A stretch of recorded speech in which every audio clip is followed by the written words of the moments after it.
Alright, ladies and gentlemen, welcome back to the Baddy Smash Playoffs. I'm AJ0 here with Albino Joe, and we are here with our winners semifinal, E2 Slade versus Tree.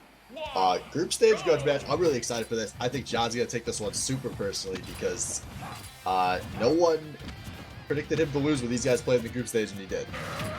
No, like he should have been the first seed. Like he was kind of the favorite to be the first seed, and Tree came out of nowhere with this Ganondorf, and he is looking hot on it right out the gate here. Good up airs. Oh! Yeah, John, man, you know what that character does. You play that character. You know what's coming. You gotta... There we go. Finally dodges the spike. And now maybe Snake's got a little bit of stage control here. This could be a tough for Tree to approach. Yeah, I mean, especially against Snake, all those projectiles, all that zoning, he's gonna own the stage, have the space there, and he's looking good. I don't know what that forward smash was, though. Style? Yeah, he's just covering a lot of options. It's just... That's the name of the game with this Snake. John does a really good job of it. As Tree is very much finding out everywhere you go there's something blowing up in this goddamn matchup. Yeah, as soon as like he got back to neutral, he's just owned the stage. He has like all these explosives out everywhere. But the kick sends him reeling. Yeah, not enough. Big stage. Big blow boxes. Any hit from Ganondorf kills him. Yeah, John's gonna be feeling pretty happy right now. 127. You don't get that high against Blood very often. Actually, Tree, hot start, but he's gonna be the first one to fall here. Yeah, and now he just has to not get hit. And he's doing a good job of that so far. He's been in the hundreds for a long time. Yeah, John's playing this super well. Tree's not been able to take, even when Tree has gotten in, he hasn't been able to take any of his more aggressive attacks out.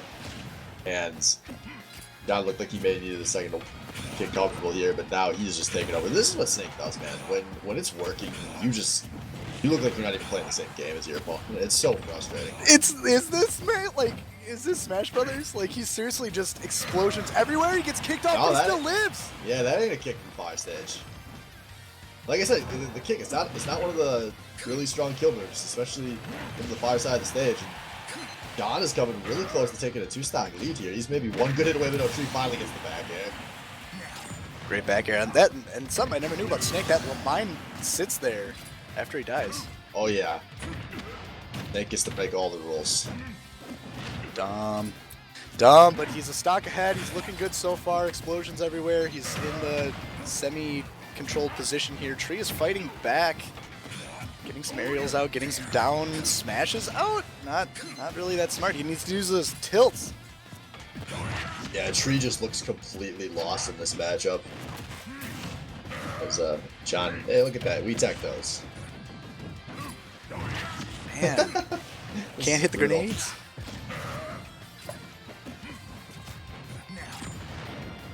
Yeah, Slade is just looking on a total different level than Tree right now.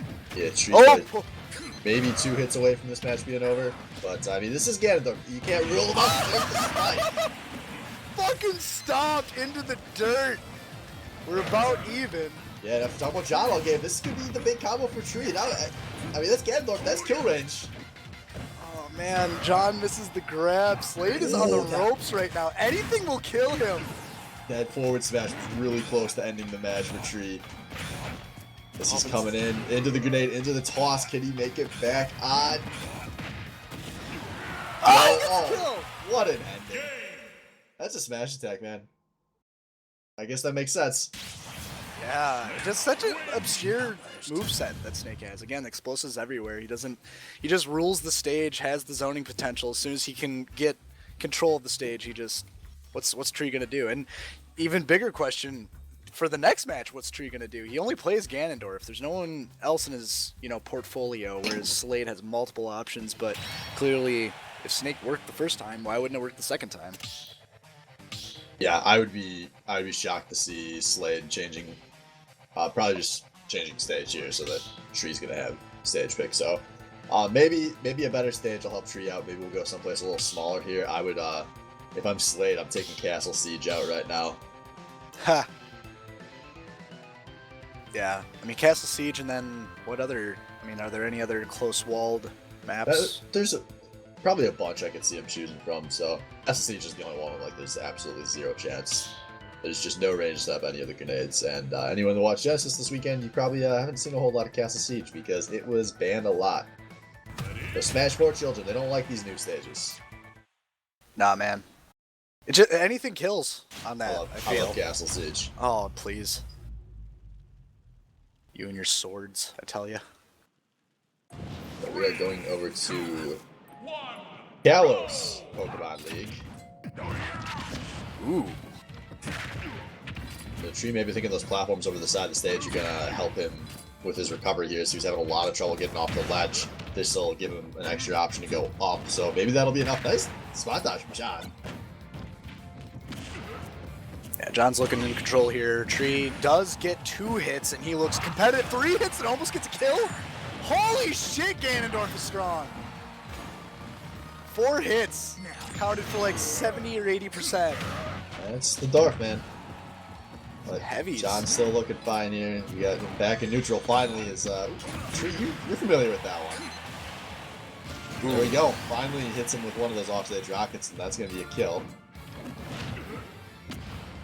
He's just stacking explosives on that one spot there. Landmine does not connect though. But it doesn't have to. You have like 5 other explosives when you're playing Snake. If the first one doesn't hit, hopefully the 3rd or 4th one does. Yeah, John, he's very good at slowing down this game. When you play Snake, this is not like some of the other characters he plays where he's trying to play a million miles an hour. He will run around, do the setup over and over, and just assume he's going to make less mistakes than his opponents. And I mean, that worked for him in game 1, but there you go. Nice chase off the stage for the kill. That was a great smash. Yeah, but I mean, like, you know, Ganondorf's aerials are nothing to, you know, you can't ignore those. Those are really strong in their own right too. Yeah, Ooh! He's fishing for him, but he's just, John's not taking unsafe options in the air very often, so Tree hasn't been getting a lot of these arrows off. Those are the moves. If Tree's gonna make a comeback, it's gonna be through a few big aerials. Because those are pretty much all kill moves for Ganondorf. Well, especially if, you know, what, two hits, he's at 30% or 50%. Boom shakalaka, you're gonna die. Man, and that's muscle memory. The grenade and the up smash, like almost every single time, the bounce off the stage for the kill. We don't tech those. Can you tech those? I want to say yes, and I want to say he survives if he does, but I want to say we don't tech those, so. Not in the Baddy smash.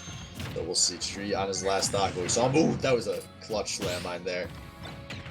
That's bouncing off his own shield. Blade looking good here. You could John Madden the hell out of T2 Slade's Snake. Like, where every single explosion is, where every single, you know, all of his moves, they're aiming or zoning for something. They all have purpose, and you can always be doing something. Yeah, this is looking like a clinic on how to play Snake. I know there's been some very split opinions on how strong this character is at a high level, but he is, at the very least, an online hero. This online hero is going to go off 2-0.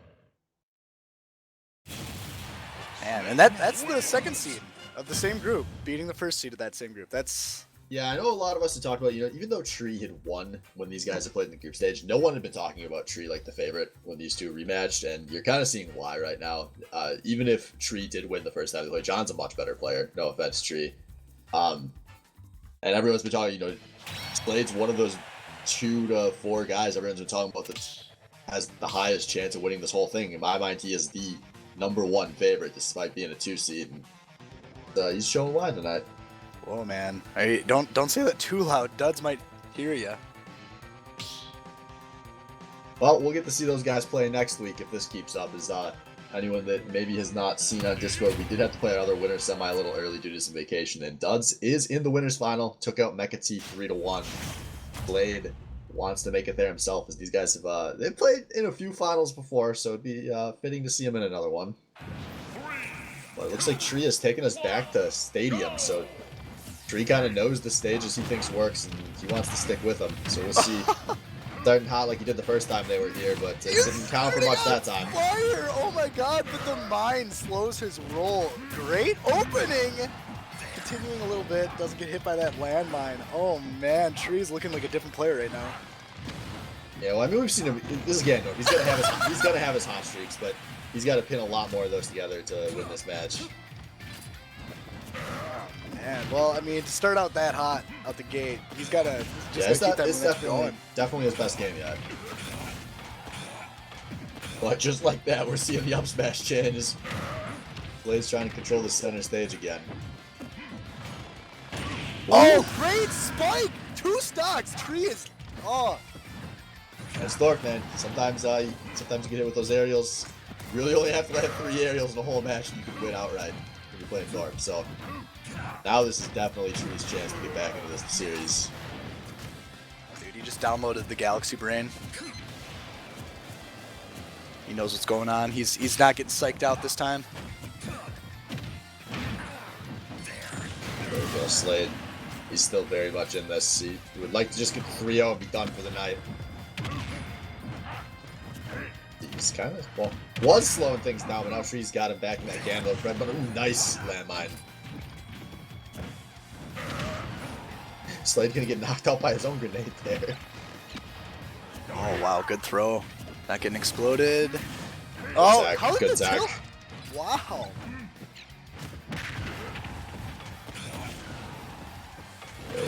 He's close out of this one, but he's trying to get that up smash chain going. Got the jab combo going. Oh, parry into the tilt. The spike? Oh. But, this could be dangerous for Tree. There we go. That's gonna side special takes him out, and now Slade 1 hit away. Pretty much any hit, but he's still alive here. We saw this. We've seen this before. Oh, he doesn't tech us, but the grenade saves him. Oh, 140. A jab. Oh! Oh, he spikes him down, dives to the ceiling. Yeah, that is. I think that is now the Tree special. Spike him anywhere but down. As Tree is finally gonna take one of these games now. He's still alive, trying to keep himself in winner's side. But now he's got to run it back through. If he were to win this match through multiple think twice stage picks, and oof. Yeah, now the real question, T2 Slade, is he gonna switch characters, do you think, or stick with Snake? I think he's gonna stick with Snake. It was going too well in those first 2 games. Ganondorf is just so... There's so much variance in Ganondorf games that you're gonna just sometimes lose if Ganondorf's decent. Especially with that kind of an opening combo. I think before Tree got touched the first time, Slade was at, I don't know, 91% or something like that.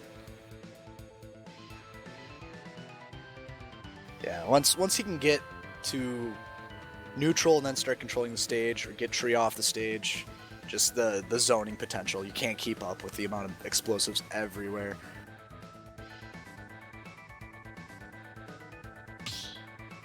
So, Slade taking a second here, selecting, maybe putting some pretty serious thought into his stage.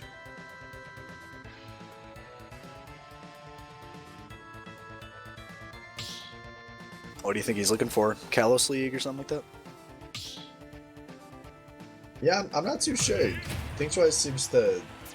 He has a lot of stages he feels comfortable on, so there's not a whole lot that would surprise me. Well, alright, so we're going to Yoshi's Island. This makes sense. This should be a really good stage for Snake, and that second platform's high enough that it's going to really halt a lot of Ganondorf's aerial approaches.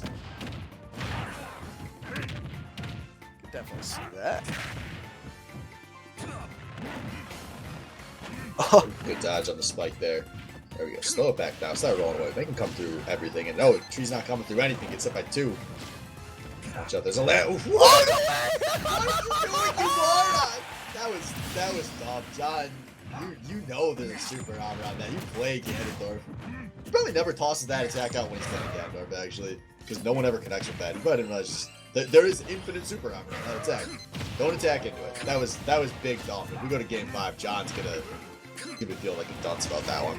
But I think we're gonna even stocks out here. Yeah, two apiece. So Blade will see if that's gonna end up costing him. Man, these techs are pretty. You know, I don't know how much these two play on the side, but Slade has been showing up on those techs on the grab on the open. Yeah, it's definitely something. If you have a bracket match coming up with Tree, you need to learn to tech those. That's a really huge part of the matchup.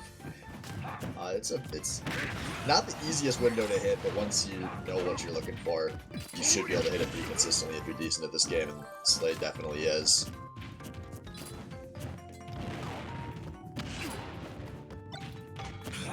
Here we go with all the explosives. Everywhere. Everywhere. Kato Slade is ooh, that though almost dies off the top again. But there we go. Tree loses track of the landmine, and that is his second stock out of the way. Yo, they changed the snake chant. Snake, snake, snake? Used to be snake, snake, snake, snake, snake, snake. Nah, man, they're Snake, cheering for him. snake, He's not dying. Oh! snake. Tree almost falls off. I lost track of his character and went up there. So this is finally going to be a kill though, and this is, you know, advantage Slade, but not by a lot. We've seen this exact situation play out before. Tree gets into one of his bread and butters here. And ooh, good shield. John throwing him off the stage. And now this is the big recovery of the match, and that's going to knock it back onto the stage. That is not what Slade wanted. It's not what Slade dodges out of that combo. Good air dodge. As that landmine drop, I think he's gonna do it, and that, yes, it is. Slade takes the match 3-1. Definitely well deserved. He was in control a lot more than not that match. That means Slade will advance to play Duds in the winners final. 3 down to the losers bracket.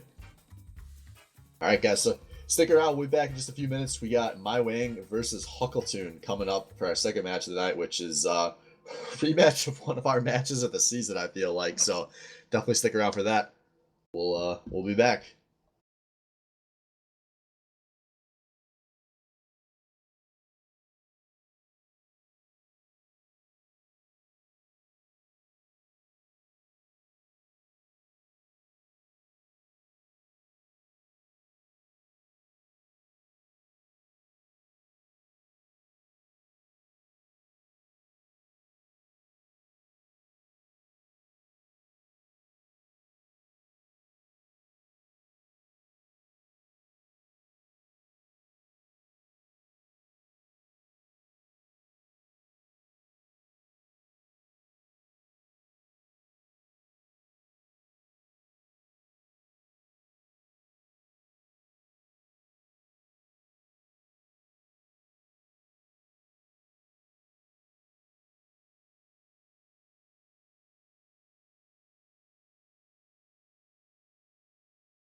Hello, ladies and gentlemen. Welcome to episode 2 of Baddy Smash fucking thing. Playoffs. I'm one of your hosts, Destructive Dude, here with my good pal Morgan, aka Albino Joe. How's it going, Joe?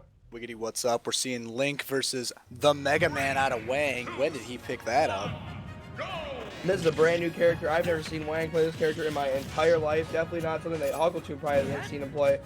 This is going to be a brand new matchup. Obviously, Hucklatune's been rocking this Link essentially the entire duration of the Baddy Smash League.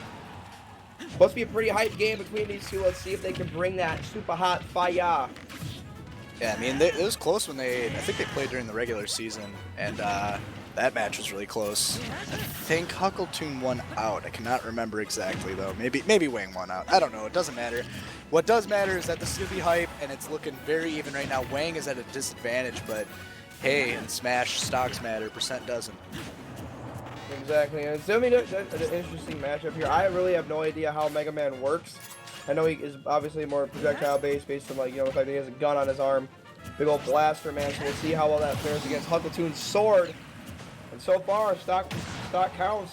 Wang is down, but he has a good health percentage on Huckletune here. Oh, great parry out of Huckletune leading to the up air.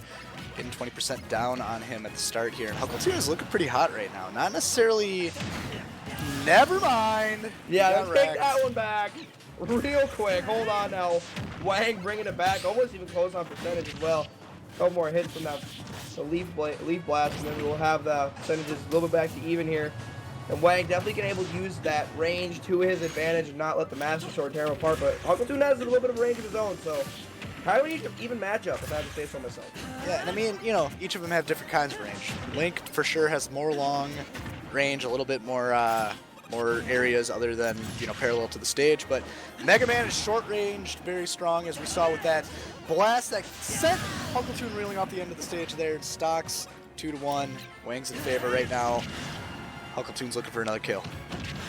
Looks like he's going to try and get that kill with the dash attack. Not going to fully connect here. Dodging the bomb is Wang, but Wang messes up the jump, doesn't grab the ledge. 0-0. 1% apiece here. Final stock on FD. You can't get much better than this for a first game out of these two guys. Wang laying down the hurt onto Huckletune. Coming in hot with the little damage here and there. Huckletune needs to find an answer. Both gentlemen are at a standstill currently. Huckletune laying the work.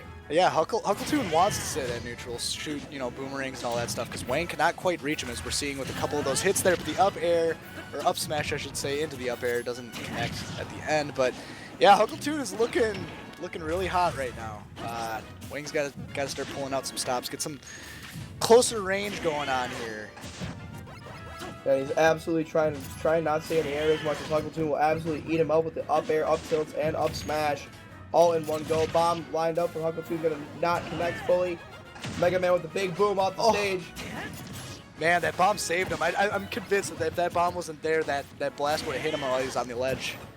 Potential saving grace for Huckletune as he's trying to take down Wang. Wang 100% in kill percentage right here from the Link. I'm not really sure what the kill percentages are now, but I'm gonna say he's pretty close on Huckletune. Both men getting sent off stage rapidly. Yeah, and Huckletune, I mean, like, Link is kind of a heavy-ish character, so Wang is in a lot more hurt right now, percentage-wise, than Huck is, but that is not looking too hot. Oh, no, Wang flies off from the neutral air. The bomb does not connect because he's invincible. He's going the wrong way, shooting his little blaster thing. Huckletune is looking hot. The shield just blocks it. What in the up smash gets him? Wang, no! Wang goes down. The shield just straight up absorbed that shot. And Link, Huckletune taking game one. And if that is what we have in store for the next couple of from these two players, well, look out, because we are going to be in for a free aching doozy, ladies and gentlemen. Man, that shield, that Master Shield, what's that called? That's called Master Shield, right? I think it's Master Shield. I have not played a whole lot of Zelda. I don't really know. Dude, it's been a while since I played Ocarina of Time or Breath of the Wild. I don't know. Whatever that's from, but that, yeah, Huckletune looking, it was close, but he's ahead. It was close, but he is just ahead here. And now if you're Wang, you know, you're going into game two. You're in losers. Okay? What do you do? right now? Do you switch up the characters, go back to a character that you know you can play, potentially Cloud, Inkling, or do you try this Mega Man out one last ride? Because going down to 0-2, that ain't the chief called. He definitely said that ain't it. Well, and I mean, it was close. You know, I could see him staying or changing pretty easily, because I wouldn't be surprised if he actually did change. But Mega Man, it looked good. There was a couple slip-ups that he had. There was one ledge grab that he didn't do, and I'm convinced that if he did that and didn't attack, or whatever he did that didn't let Mega Man grab the ledge, he would have had the edge in that match and won. Yeah, I guess we do have to realize that there was a point in time where it seemed like Wang lost that. I don't remember exactly what percentage he was at off the top of my head, but it did look like he lost his stock really early because he missed that ledge grab. I don't really know what happened there. We'll have to see as Huckletune enters the arena, and just like that, called it out. Destructive dude with the big brain plays. Wang putting the Mega Man on the shelf, at least for now. Giving the crowd a taste, but he's going to go back to the tried and true Inkling. Huckletune staying on his Link that he is passionate about winning this entire thing with as we go to Pokemon Stadium. Yeah, and Inkling, you know, Wang's main, for sure. Inkling is what he does all sorts of work with. He did pick up that Mega Man recently. He's good with them. But definitely more hours are put onto this. Inkling is as we can see, very much land.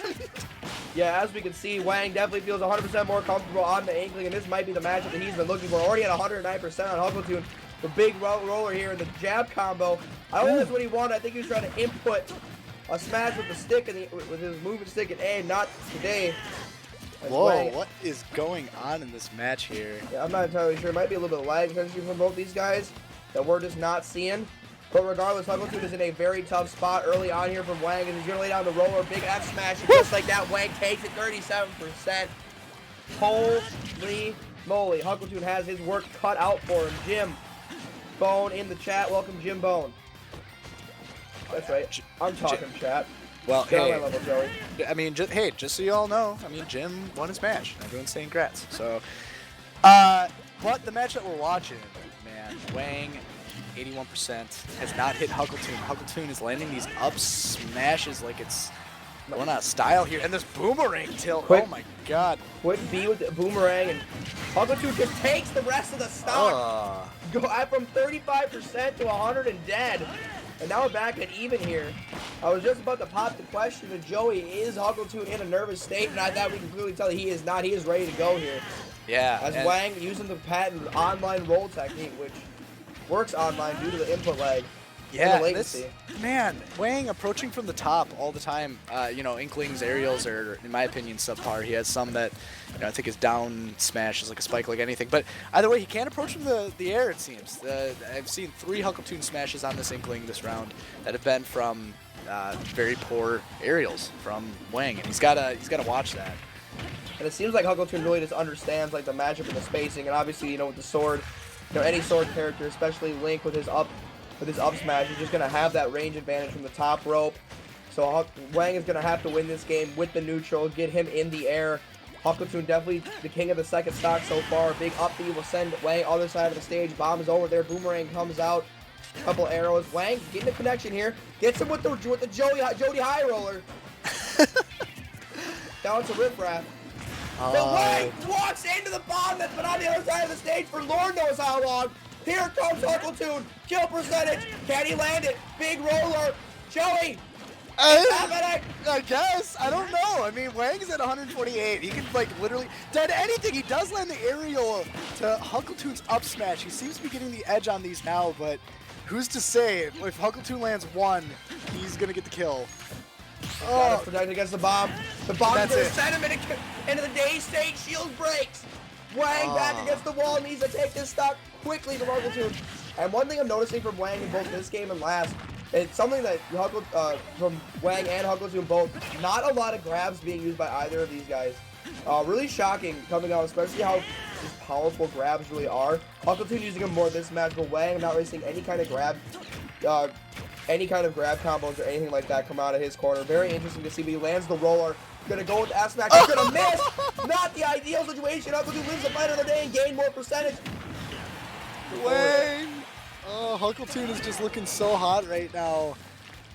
If he could just learn the roller like 100% of the time, he's got this in the bag, and Wang needs to switch up his tactics a little bit, avoid the bombs. He's pitting on the second platform. I don't think he meant to do that. I didn't think he expected Huggleton to land up top, but the ink bomb will send him to 200%. Any kind of damage here will kill. And Huggleton not able to go back to the stage, but not before taking 58.3%. Make it 75. Wang in a tough spot here to try and gain this game back that he missed. Hovers over the bomb, gonna take some damages. Huggleton. Wang looking for the roller, just not finding it. The up smash, it's too predictable. Huggleton is on fire. The dash attack. Game Wang. 2, Huggleton, and Wang is in the corner, back against the wall. Yeah, Wang is not looking good. The Mega Man was closer than his Inkling. The Inkling had its holes. He can't approach from the air. Mega Man had the range, but I think Huggleton's just caught on. That up smash is just really strong. It covers so much area above his head. Aerials can't do it. E3, Drew, Morgan, what's going on? I think at this point, Wang's got to go to the other character that I know he knows how to play. If I'm Wang right now, I am switching over to Cloud. I am taking Sword v Sword. It may not be his most comfortable pick, especially with Inkling, apparently this Mega Man that he's been learning. But when you're going against Huggleton, especially, and not even just Huggleton, but a character, sorry, phone was on, with a sword in general, especially the Master Sword and Link, you gotta have some kind of range of your own. And like you were saying, his aerials, the Inkling aerials just aren't working. Huggleton easily is able to time those up smashes, especially with that triple hit that Link's up smash has. He's got the range with the bombs, and he's not landing the roller 100% of the time. I think it's time to switch up characters. If not Cloud, at least go back to Mega Man. Give yourself an opportunity here. Or with you getting to pick stage, go back to a stage that has more, no platforms. No battlefield, go to FD. That way you can't get stuck with rollers on platforms again. I don't know what to think. Yeah, and that was, something else I wanted to address is that that was Pokemon Stadium. Wang playing Inkling with 2 platforms. He wants to own the ground. That was his stage pick too, wasn't it? That was his stage pick. So it makes you wonder what he was thinking. Yeah, I don't know how I feel about that stage pick, to be completely honest with you. As Wang has exited the stage, probably looking to pick another character here. And if I'm Huggleton, I'm sitting pretty. Okay, this next game, you want to obviously take it here. Okay, you want to be able to take this game right here, right now, but you have that peace of mind, or you have at least 2. And Wang dropping the Inkling right again. Back in. He's coming back in with the Inkling. He is confident. Ladies and gentlemen, game 3. Can Huggleton 3-0, or will Wang pull out the comeback? Yoshi's Island, here we go. Yeah, just a good platform to protect him. From all the arrows and everything like that Link can throw, but that also is a platform that's within range of his up smash, just like that. Can't approach from the air. Can't approach Link from anywhere. You gotta use your timing, And Wang gets sent off stage, and Huggleton is just able to absolutely decimate him with the grabs. But he finally shields against the up smash. Maybe Wang is learning. Another big up smash coming out, a raw one from Huggleton. We'll see what happens here. Wang trying to get the ink back. Both these players have pretty even percentages here. And Wang, you can already see he's trying to go for more grabs, because he realizes Huggleton is using his shield a lot at distance. Both players throwing bombs at each other. Baits Huggleton into the up smash. Oh man, is Hug teabagging? What was he doing there? Was he teabagging? I saw a teabag, ladies and gentlemen. I think Huggleton is either giving respect to the late great Wang, or absolutely trying to get into his head. Regardless, Wang is taking this first stock a little bit better than he took the last one. Yeah, he's looking quick. ahead. And he up smashes, and that'll send him. The first pit smash. Wait, did he land a pit smash last game? I don't think I saw one. That was the first one of the series. No. Are you talking about roller smash? Is that roller? Yeah, the pit. Yeah, he landed one last one. Yeah, he landed one last time. All right. But regardless, a big stock take for Wang. As he tries to come back here, big ink bomb coming out. He needs to keep that distance, send Huggleton off stage. And now we might see Huggleton faltering a little bit here, as Wang is putting the pressure on with the roller and the bombs, learning from his mistakes, going for grabs. It's absolutely insane. Wang has completely, essentially changed up his movement and his approaches, trying to take down Huggleton. And it doesn't seem like Huggleton knows what he's doing, Joe. He doesn't know how to counter this play. No, it's not. It's not looking too. You know, I think it's the stage. The stage pick is definitely helping Wang a lot. The approach from the top is happening less and less, and when it is happening, Wang is timing it well. So that's about half the battle. And Huckletune's just got to find another way to approach, or get the kill when he approaches. But we just saw it. What was that? Neutral air into the That was a neutral air, yeah, neutral air depth. At about 100%, so that kind of makes sense. The stage is a little bit smaller than normal, than most stages.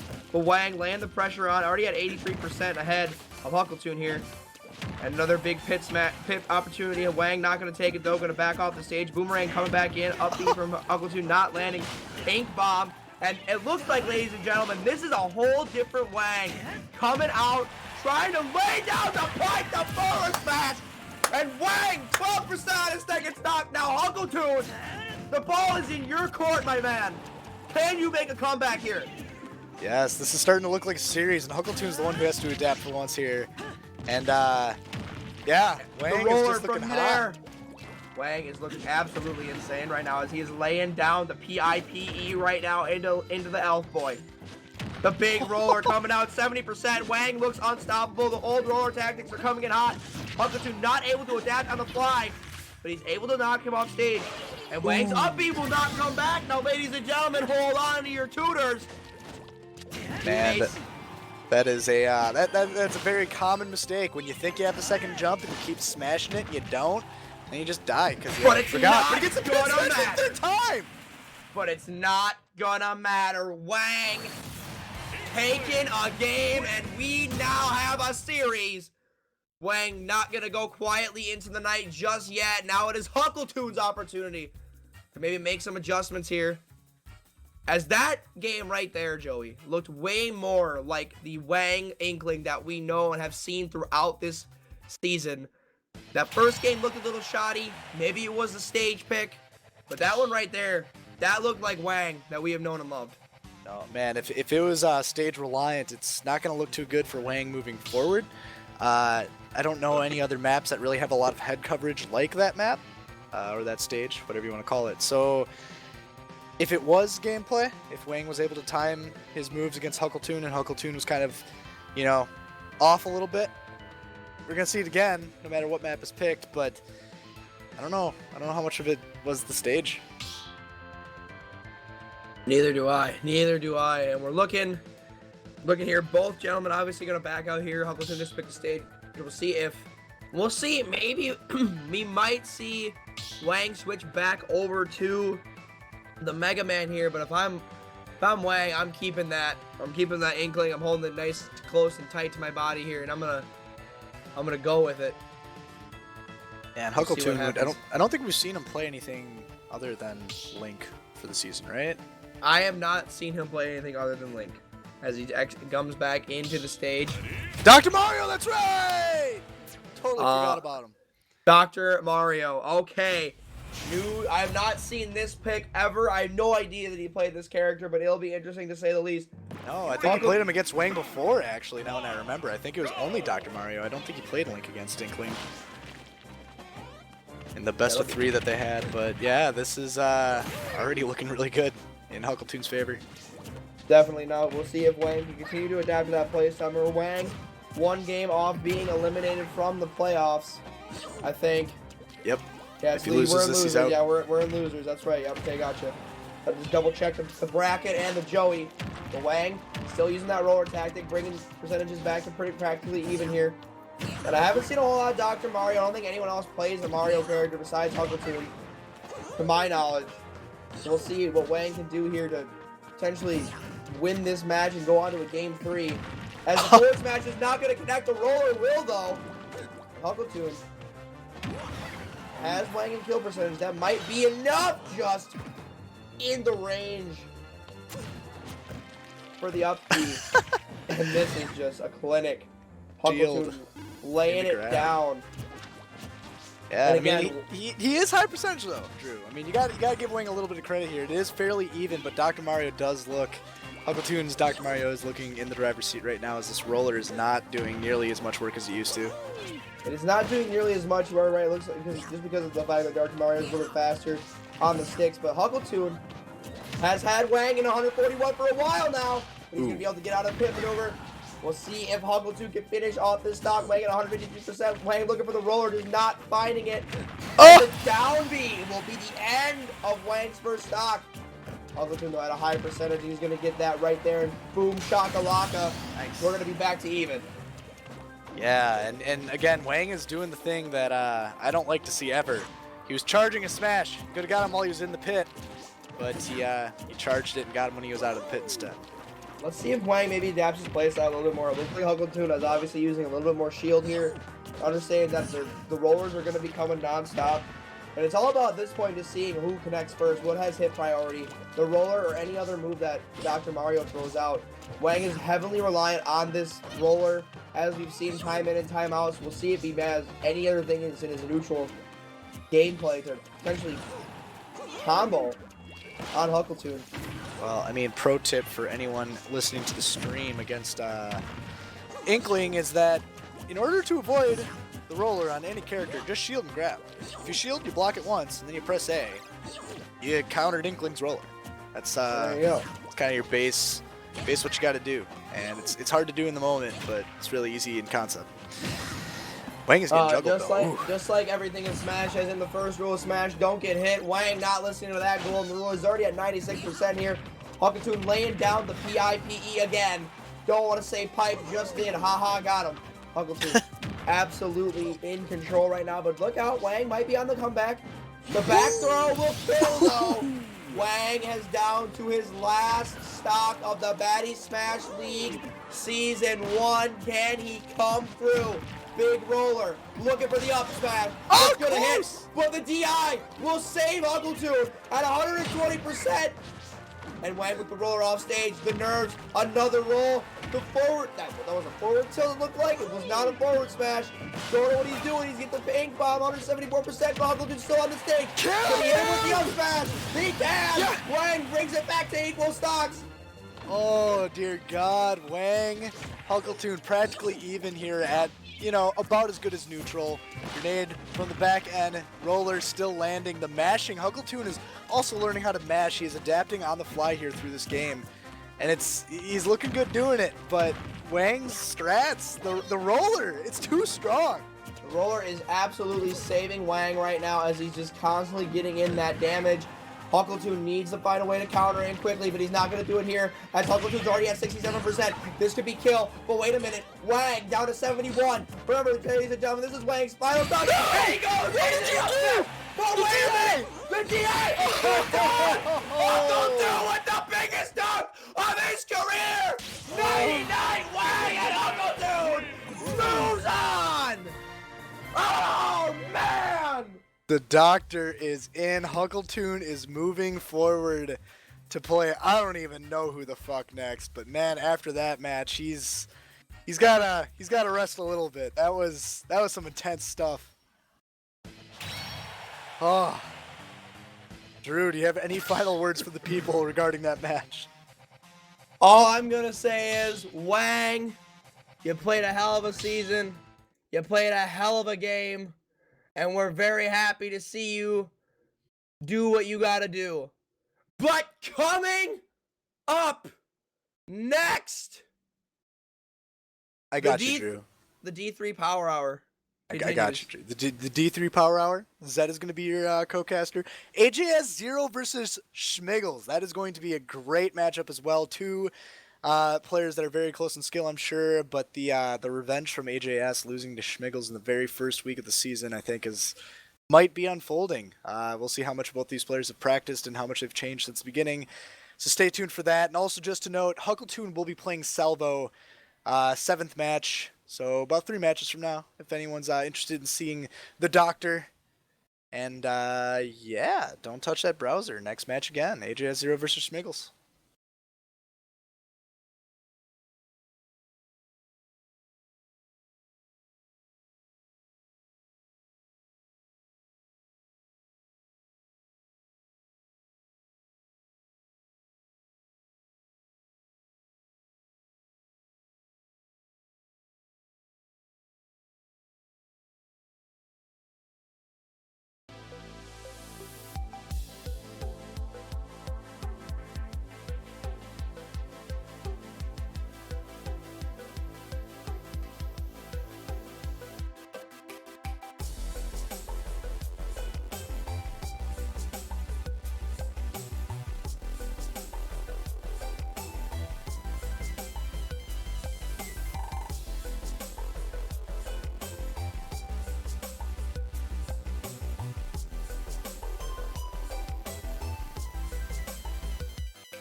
Hello, ladies and gentlemen. Welcome back to the D3 Power Hour.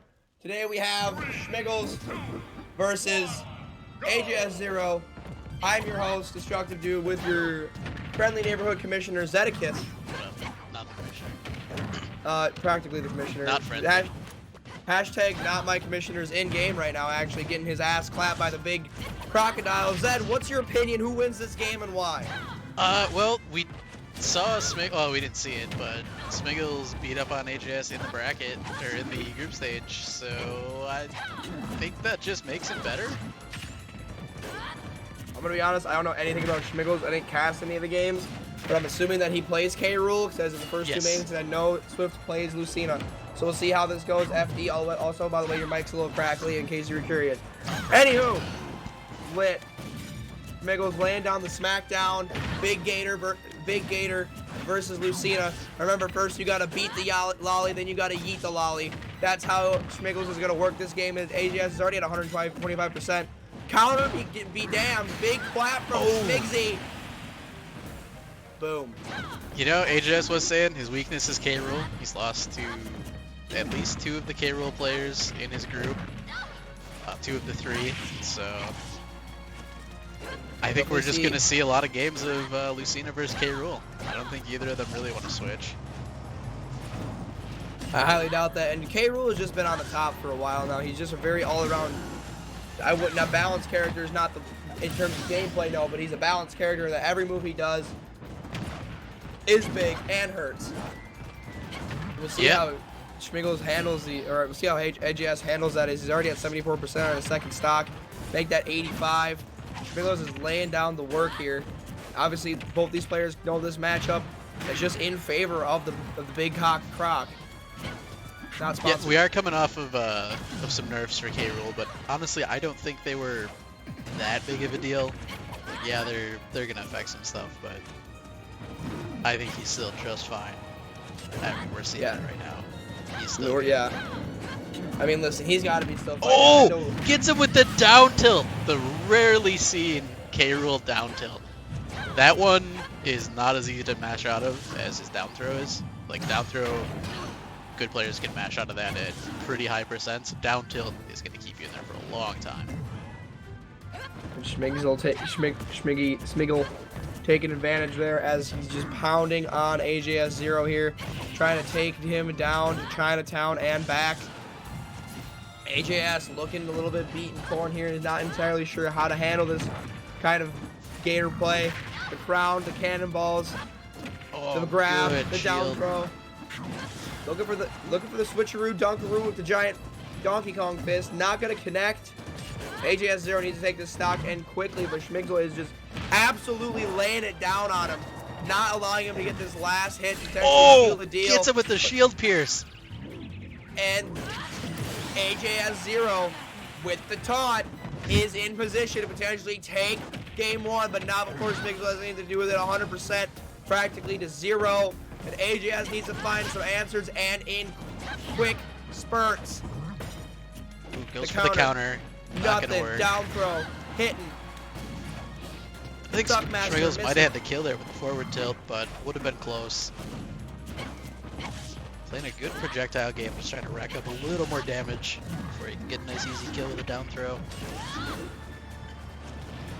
Playing the ledge grab maneuver, playing the ledge guard. Now AJS not really doing a whole lot of ledge guarding here. Kind of surprised, based on his background to smash history. Going for the forward smash, not going to do enough, or anything rather. Schmiggles in the driver's seat here, 100% is in kill range. Trying to end AJS0's life. The air dodge back into the down throw. That does it. That will do it for game 1. And this may be, ladies and gentlemen, what we just see all night long. Yep, textbook K. Rool game. Smack them, start throwing projectiles till they do something about it. You know, repeat forever. Eventually land that down throw and get the nice easy forward tilt kill. Yeah, not really a whole lot you can do in that situation there. And if you are AJS0, you know, maybe it's time we, maybe it's time. that we don't play that character. Yeah, you know, he's got some other stuff that he's been practicing. We've seen him play a little bit, but it's almost always been that Lucina. Maybe you're right. Maybe it is time. Maybe What's it time for? Well, who really knows? Yeah, it could be time for anything. It could just still be Lucina time. Yeah, and understandably so. Who really knows what time it is? But I'll tell you one thing. I don't. It's time for something else. Well, it's time for Unless to Lucina our versus K. Rool. surprise, it's not time for the same fucking thing, ladies and gentlemen. K. Rool Lucina, this time on Oh, Town and City. Okay, I actually do like this. This was a really popular counter pick at Genesis last weekend. I think it's actually going to be pretty good for AJS to avoid some of that K. Rool bullshit. But as we're all well aware, ladies and gentlemen, we are definitely not good enough to be in Genesis. We suck. Yeah. Baddy Smash. But matchups are still matchups, so we'll see if that plays into AJS's favor here, as he is laying down the old, as Schmigzel is laying down the old King K roly poly. AJS already at 83% here, and King K. Rool is just such an all-around good fucking character, especially against, you know, just the amount of damage that he does. And AJS is really not able to find a whole lot of openings, but he is keeping it close here. I will give him that, keeping it close in this first stock. And here comes the King K. Rool bullshit. The range this character has for how much damage he does up close, you think it's almost unfair. And he get AJS 0 gets baited into the dunk. Schmigzel takes that advantage and just skirts all the way back on the top. Oh, but he lands the shield piercer! That's a free kill for him. That's the second one so far. Wow, he does not need to charge that long to get the break. I don't know if... I didn't see if he got some shield damage in earlier, but... that has just been huge for AJS so far. And now here we are, back to neutral for both of these players. AJS taking the early percentage loss. But we'll see if he can maybe bring it back. He did bring it back last stock, so it is all possible. As he's already practically back to even here. Yeah, he's been getting a little better at reading Schmigel's approach. He's been ready for the dash attack. He's ready for the cannonballs. Not ready for the jab combo. Nice spot dodge by Schmigel to dodge, to get rid of the grab opportunity. Now he's going to air dodge, or rather ledge guard, my bad. AJS 0 taking the stock, and now AJS needs to make something crazy happen here to potentially not go down 0-2. Schmigel in the driver's seat yet again.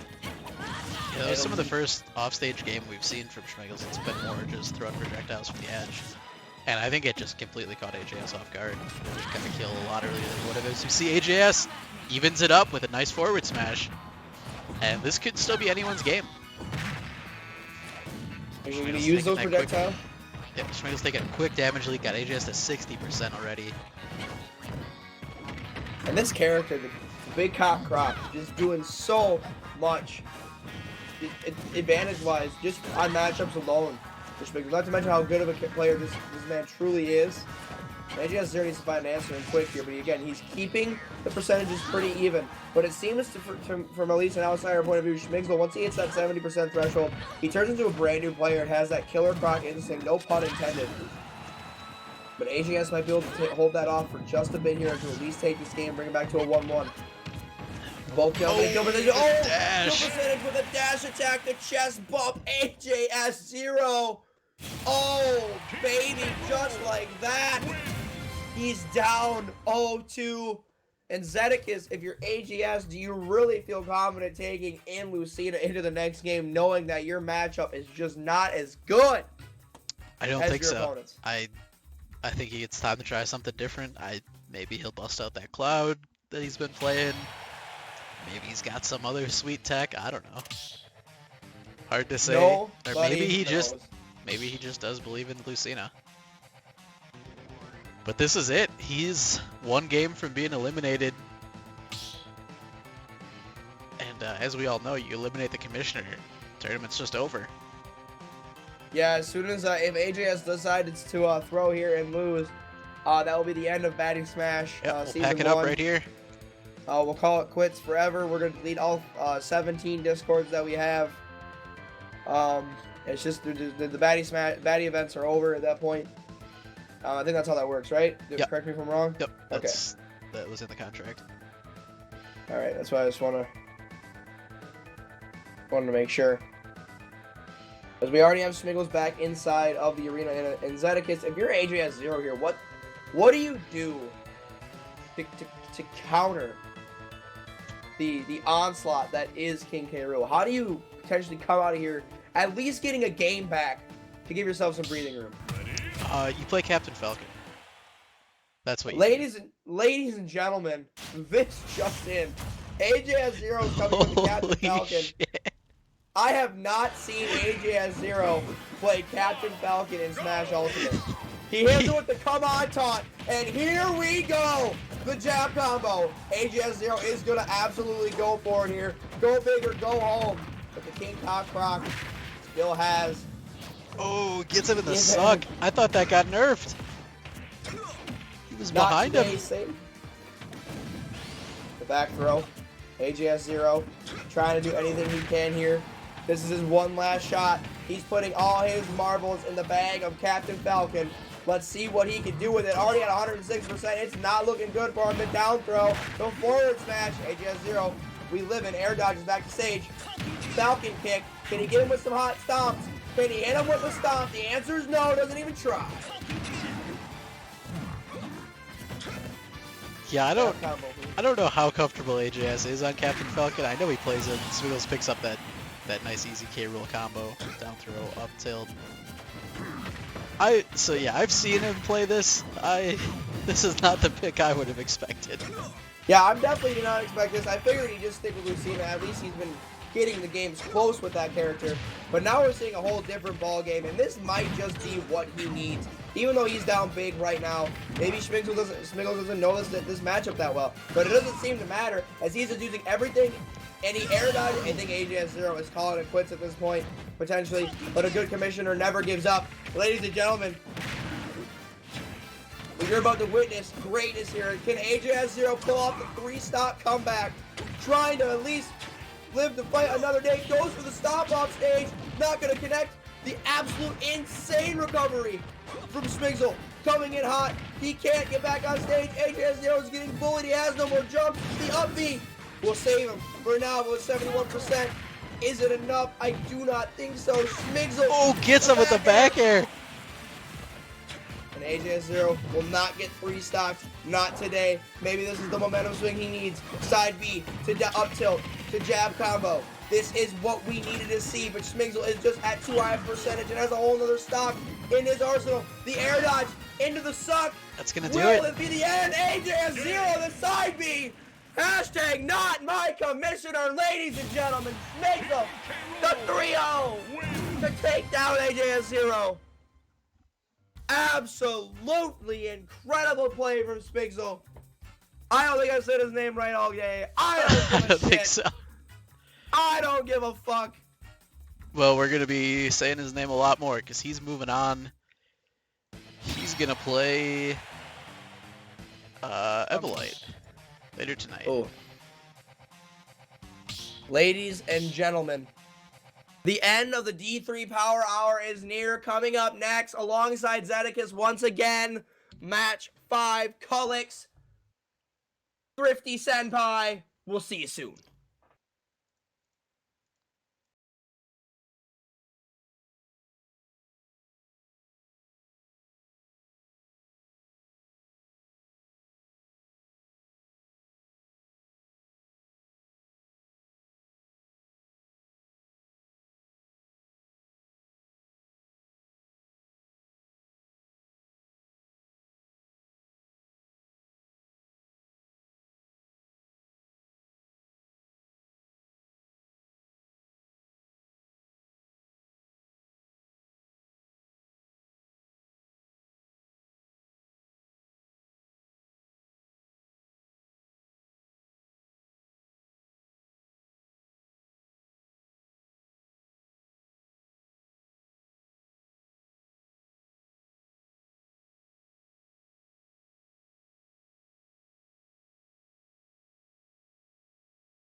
What up, ladies and gentlemen? We are back. Zedicus D3 here once again to bring you Colex vs Thrifty Senpai. How you doing, D3? I'm doing good. We got my main man Tim, and the guy I don't know, Cullix. Thrifty obviously gonna play that nest that he's just fucking plays all the time, and such a shitty character to play against, to be honest. I played a little bit of the Fire Emblem not Fire Emblem, holy shit, Earthbound characters the other day with my friends, and man, this characters are down, but that's not what we're talking about. We're here to talk about this playoff matchup as Thrifty Senpai damn near kills himself. I mean, I've not seen a whole lot of Little Mac besides Cullix. So yeah, I think he's the only one we've got in the league. But what I do know is that Little Mac sucks off stage, is good everywhere else. So the goal obviously is to get this character as far off stage as possible because he has worse recovery than he did in Smash 4, which is pretty awful to say considering his recovery in Smash 4 was pretty bad anyway. So we'll see what happens here. Thrifty Senpai using those PK moves to successfully keep Little Mac at bay. Risky to just launch yourself into melee range with Mac. But it did work out for him. The PK Thunder trying to be that offstage counter. And that's going to get thrown off here. PK Thunder will send him up into the air. Oh. Back to neutral here for both of these players. Ooh, the back air will take the first stock, and College is already down in the hole. We'll see if Thrifty Senpai can continue to lay on the carnage as he lays the PK fire down, trying to go for the grab combo. Big hole right on. There you go. You want to know what Little Mac does? Right there. Just runs up and smacks you off the stage. And Don't mess with the guy in a pink hoodie. Yeah, you're like 70% or higher. You're probably just gonna die to like, I don't know, anything really. But Thrifty doing a good job spacing with that PK Thunder. With PK Fire. PK Thunder's a little sketchier because like Mac is so fast. He can close that gap in, you know, before you can blink. Yeah, so if you're messing around with a PK Thunder in the air, like he'll just run up and kill you. We'll see if I was gonna say when's the PK Pulse. There we go. I like that a lot more than the PK Thunder. See, but the uppercut not gonna matter. The KO punch. Like I was saying. Yep, you're messing around with the Thunder in the air. He just walks up and kills you. If you try to bring this back to an even stock here, the up throw will do that for you. Yeah, if you're playing Nest, that PK Fire into grab combo is just like exactly where you want to be all the time. PK Thunder back to the stage. Thrifty Senpai is losing percentage at a quick rate here. He needs to try and do something crazy here to get himself back in a position to potentially take this game. You hate to be down 0-1 in these playoffs, as we've seen every player that has gone down 0-1 goes on to lose these first couple games tonight. And that will be no different here. Well, potentially different, but we will see Thrifty Senpai go down to the Little Mac. Game 1. Yeah, Colex kind of showing why Little Mac is so scary, especially like I feel like I've seen almost none of him in Smash 4, and it's just you have to play completely differently against him than you would against pretty much any other character. So like that right there is a huge advantage, even, you know, with all the disadvantages that Little Mac can bring. Like sometimes you're just not ready to play against that. Yeah, you're absolutely right here. We'll see if Thrifty potentially switches up to a different character. I'm not really sure if he plays a whole lot of anything else besides Cloud, to my knowledge. That is, yeah, that's what I've seen him play mostly. So we'll have to see if potentially something different here happens. Casually looking over, trying to see. Ladies and gentlemen, if you guys are new, this is your first time experiencing Baddy Smash in all of its glory, welcome, welcome, we welcome everybody in. This is week 2 of our playoffs. Going through the losers bracket here. As we have game, I believe, 5 of the evening on stream, 4 or 5. Thrifty versus Cullix. I am your host, Destructive Dude, followed by hashtag my commissioner, hashtag not my commissioner, Zedicus. Yep. Is the new commissioner because AJS0 did lose last match. Oh, that's how it works. That's right. Oh, wait. Is Smiggles the new commissioner then? Smiggles is the new commissioner, ladies and gentlemen. He is. Until he potentially loses, we'll have to wait and see. Yeah, I think I play him. Oh, well, they're not suck. As A big swing from left field here. We're seeing the winning player switch characters. Cullick's going over to the newly buffed Rob. Turn here first, ladies and gentlemen. Has been turned aside to buff Rob. Makes no sense. Don't ask me. I'm not Reggie. 50 Senpai staying on the nest. We'll see what happens. I really like the pick out of Colex. I think Mac is really good on a flatter stage like Smashville, but Thrifty probably picking Battlefield to have an advantage against that. And That up Colex's air Rob is- is pretty good. Yeah, that up air is just, this character is just fucking stupid. I'm gonna be honest with you. I know swearing, caster, curse, whatever. Fuck it, dude. Rob is dumb. Rob is fucking dumb, okay? This character's stupid. As you can see, this Cullick is laying down the WORK, but hold the phone. Thrifty Senpai essentially just doing a quick little switcheroo 180 flip-flop. as he's You know, back that to didn't actually neutral. do that much damage. It didn't do that much damage, but it could be the momentum that 50 Senpai needs it to get back to neutral with the fucking spinning gyroid top thing. Kill it. Yeah. And now here comes just the absolute slaughter of Rob onto Ness. Ness is but a child. Somebody call human. Yeah, fucking, I don't know who to call, dude. Ghostbusters is not the answer here, but Thrifty Senpai is gonna need somebody as he is just getting the work from Cullick on this Rob. You know, there's a chance he's never played against Rob before. There's a very good chance. I don't see a lot of Rob players in the league, but what I do know is that this character's stupid, and I don't know why we don't have more of them. But regardless, 50 Senpai looking to make something happen here as Cullick is still sitting on 3 stocks, and Rob's grab game is just so strong. Rob is just so strong. The big blast, the gyroid, the B, the forward B. That's not even, that's literally a fucking side B attack. And 50 Senpai is already on his last stock for this match. It's actually going down 0-2 here. It looks all but certain. Oh, That Colex Rob, we saw it once or twice maybe in the regular season. Just terrifying, especially because of how, like we said, how little you actually see in real life. Just the lasers, the top, the angle on the lasers. Sometimes it's big. I don't know why. Big charge makes big. You heard it here first. D3 hashtag D3 moments. As Rob's looking for something here, and if you're 30 Senpai, I mean you need almost every little bit of luck and then some. At 92% on your last stock on Battlefield on your stage pick, it's just not gonna happen. But hold the phone, ladies and gentlemen. IDK, LOL, what just the fuck just happened on my screen? We are potentially seeing 50 Senpai come back here as we continue onward. The Rob with the forward throw, the laser beam. Here comes the gyroid or the side That's gonna beam. do it. Colex Bada takes bing, a bada 2-0 boom. lead. That offstage side B just has so much knockback. And I think you can't really hit him out of that. I think it's kind of like the DK whirlwind. It is. It is exactly like the DK whirlwind to my knowledge.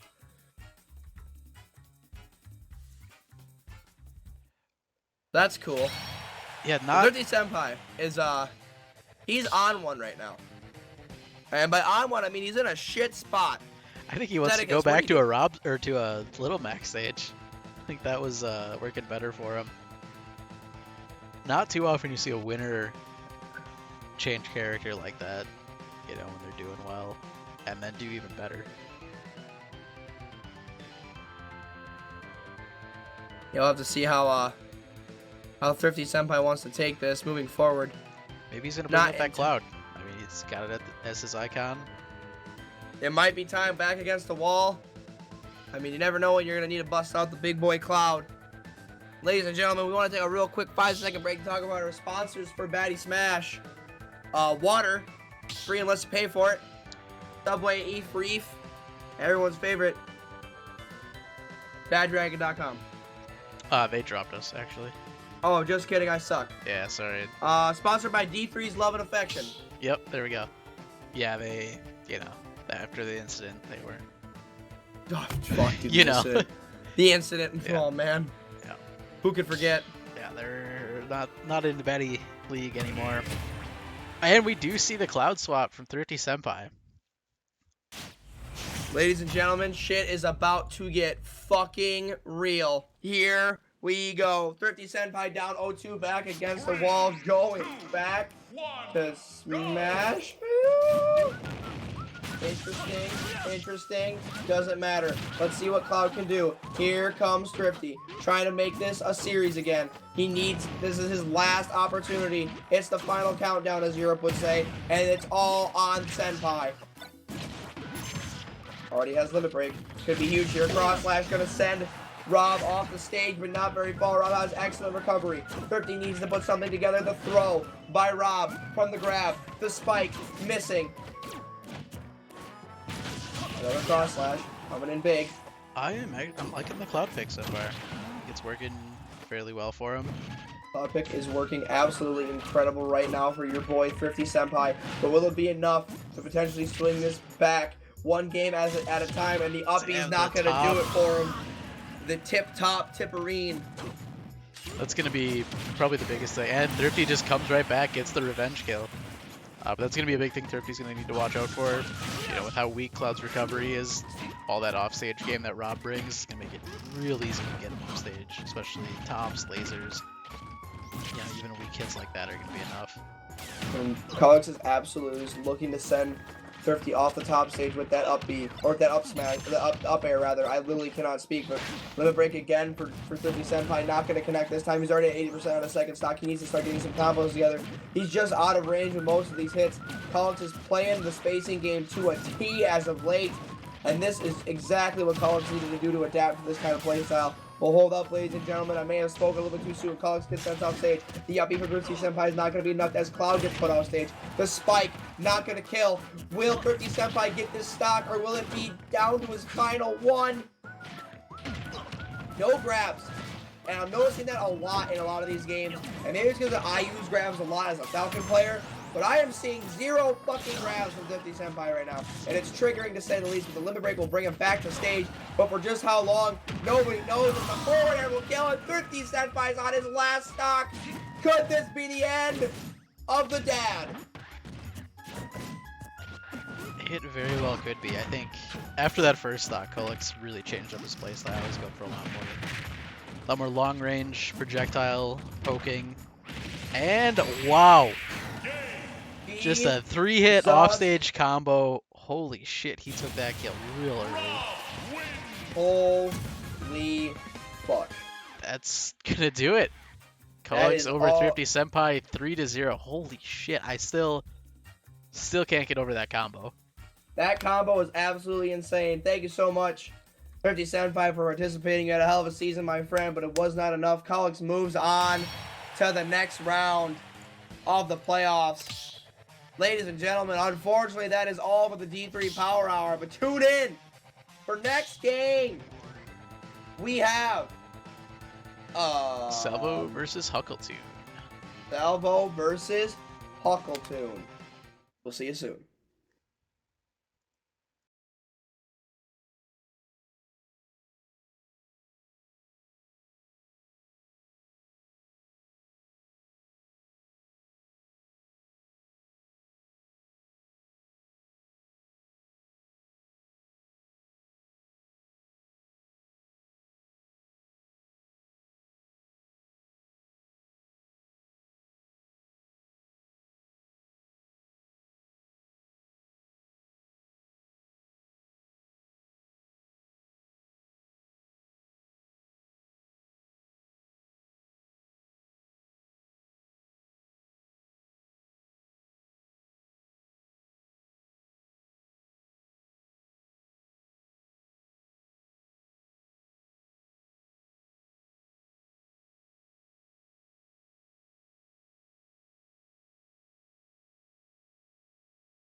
2, 1.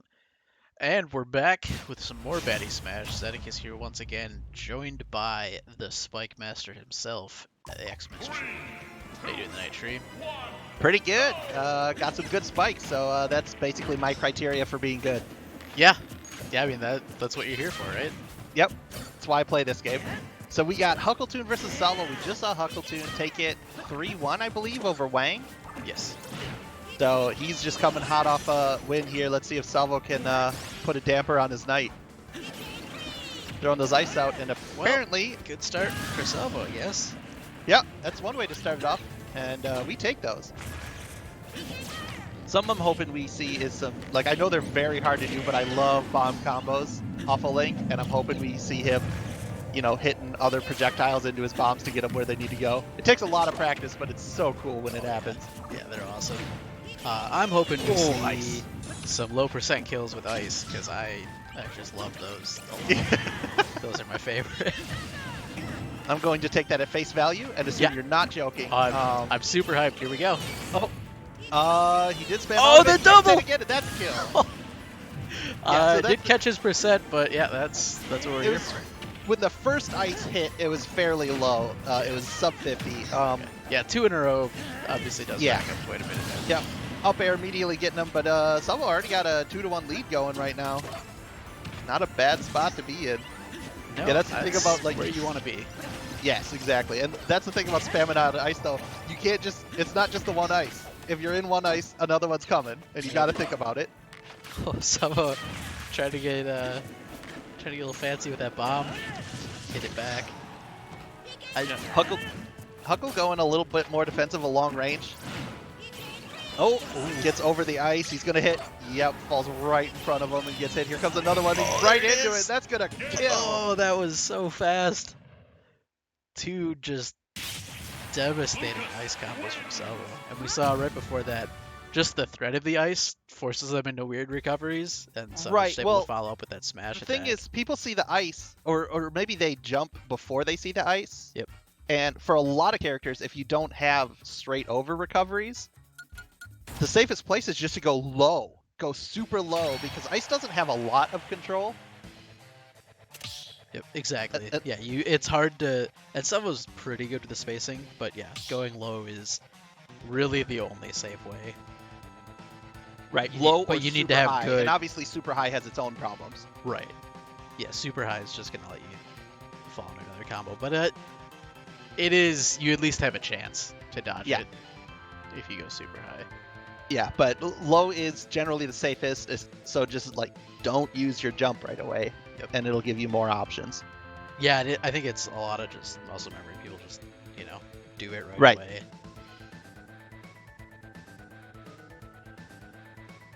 But we're gonna see something. Maybe a new character from Huckleton. Maybe not.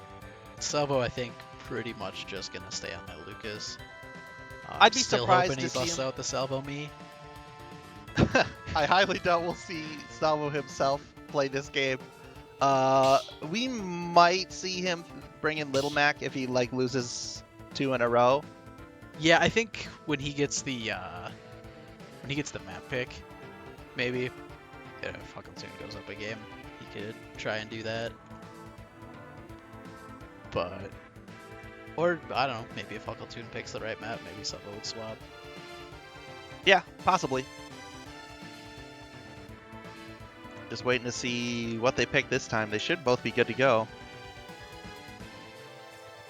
This is all part of the mental game right here. Just staring each other down. Yeah. There we go. Oh, we got a pit. I have heard that expect he's that. been. I have heard that he's been playing that, so it's. I'm interested because he's got a couple different reflex, so he's got some options against Salvo, and I wonder if that'll help him out with the ice. That could be what it's there for. Or the fire, maybe too. Yeah. Honestly, ooh, and he hits him with that over-B. It's a lot of damage if you just let it come through. Yeah, and there's the ice right away. Ooh, gets hit with it again. Does get out and just recovers super high. Salvo gets into the him up with smash. a free. Yep. The weak up smash, so it didn't. I mean, That could have killed him. Yeah. Oh, yeah, And like it did. that. Yep, right, Yeah, like just that. like that. Yep, exactly. Yeah. Wow. So that's the danger, right? Like we were just talking about. Yeah, you have two options to get around ice. I mean, you can either be faster than it, which not a lot of people can do, and go past it, over or under. And he chose over, and he just got hit by two up smashes in a row.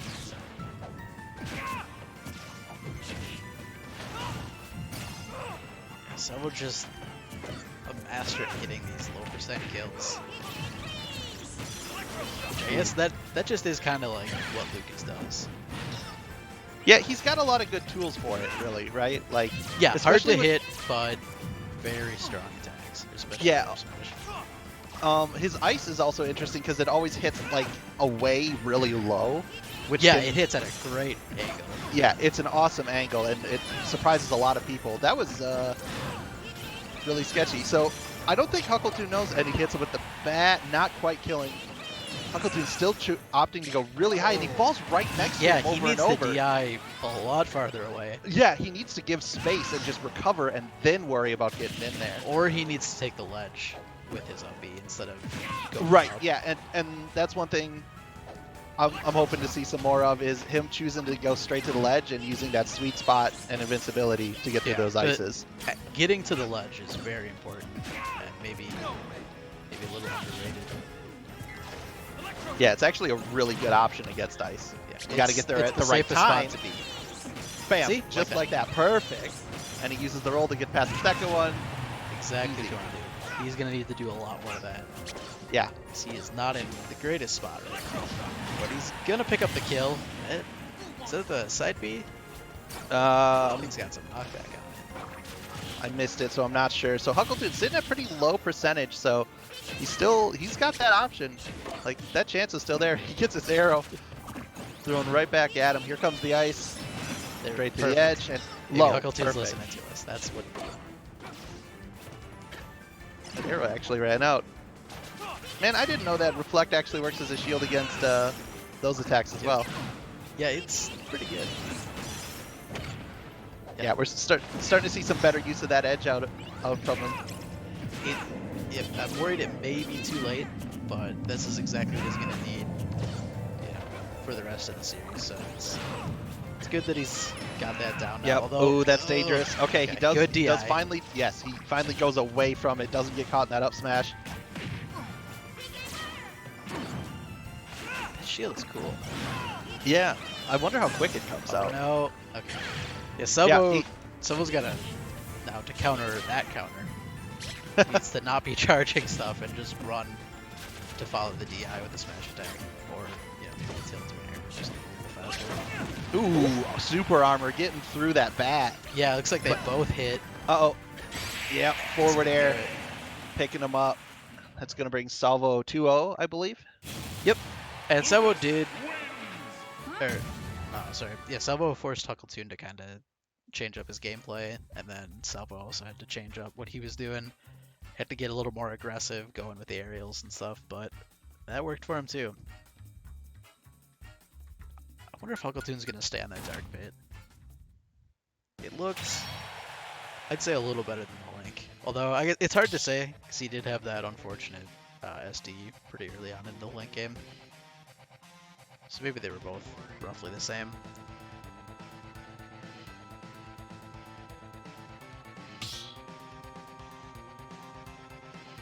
And while we wait here for the character picks, the stage picks, just a quick shout out to all of our sponsors, Subway Eat Fresh.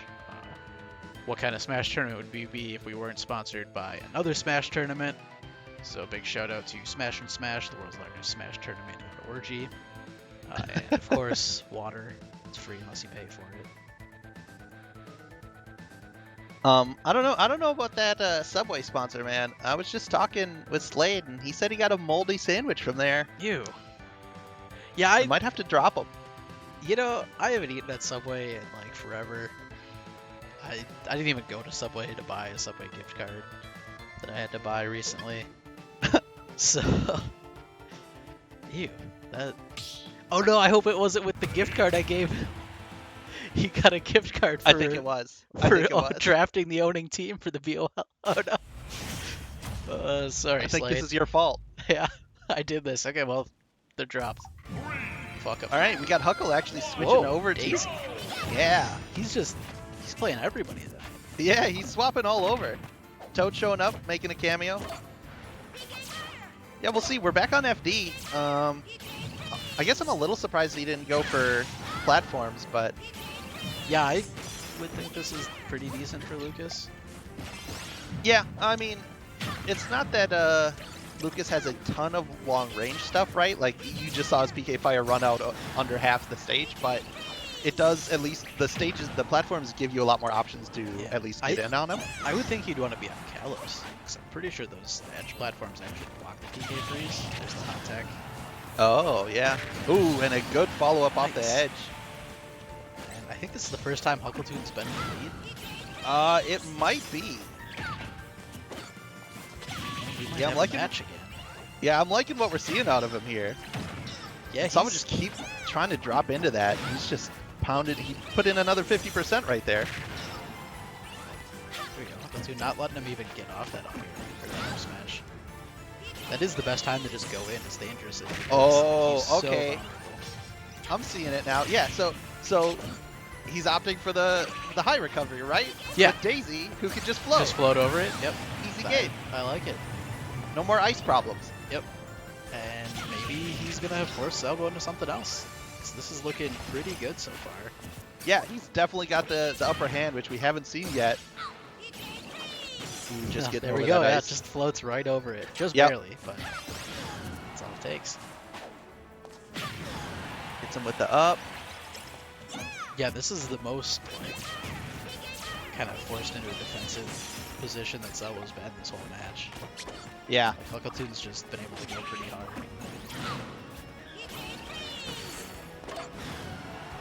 Yeah, he's got to be real careful too, because like if he does get hit by one of these ices, that does Got kill him. Wow. Yeah, got him before the side smash could go off.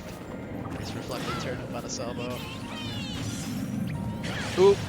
Yeah, that first hitbox of up smash Yeah, is that huge. thing is brutal. You really got to respect the distance on that. Yeah, he kind And- of just gave him plenty of time to set that Yep. up. So that's And what actually, evened the with game that up. with that up smash, they were both 1 life, 0%. Now they're just playing some neutral, trying to get in on there. Salvo getting some percent racked up on him. I'm loving that low float on a Huckle Yeah, doing his If aerials nothing from else, the style ground. points, right? Yeah, yeah, it looks cool. You're seeing some good projectile game, turn up action. Yeah, they've definitely, I wouldn't say they slowed down. They're still going in, it's just they're missing a bit more. Yeah, there's that. It is Baddy Smash. Yep. So this is Got to keep a tradition. expected. And Salvo in a pretty dangerous spot now, over 100%. Oh, why? I thought, Oh, he God, floated gets down caught into by it. And now Huckletoon also 74. Yeah, they're This could both, be over real quick. they're both pretty close to kill percent, especially if he gets hit by that ice. Oh, I can't believe that killed him. I don't know if, I think he could have spammed out of that, but Yeah. I don't know. Yeah, I think a lot of people don't because it seems to freeze you forever. But with Right, like, with where he was on the stage, I think he had the time to do it. I don't know the percentage, but like, there's definitely a percentage where you could just spam out of that every time. Well, that is gonna do it. Salvo gonna beat Huckletoon 3-0 to move on. Quick update from off-stream matches. So we had Jim 3-2 over the Medina. Then moving on to play G Harris, who 3-0'd Jim just recently, and Smiggles, who we just saw beat AJS0, just beat Evolite 3-1. So with that, our next match. Oh, that's me. Come on. That's Zedekis versus Kulex. Coming at you in just a few minutes. Don't touch that browser.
All right, ladies and gentlemen, welcome back. Baddy Smash Playoffs, our third to final match of the night. I'm AJS0. I am here with Tree, and we've got a big one. Zedekis versus Coolx.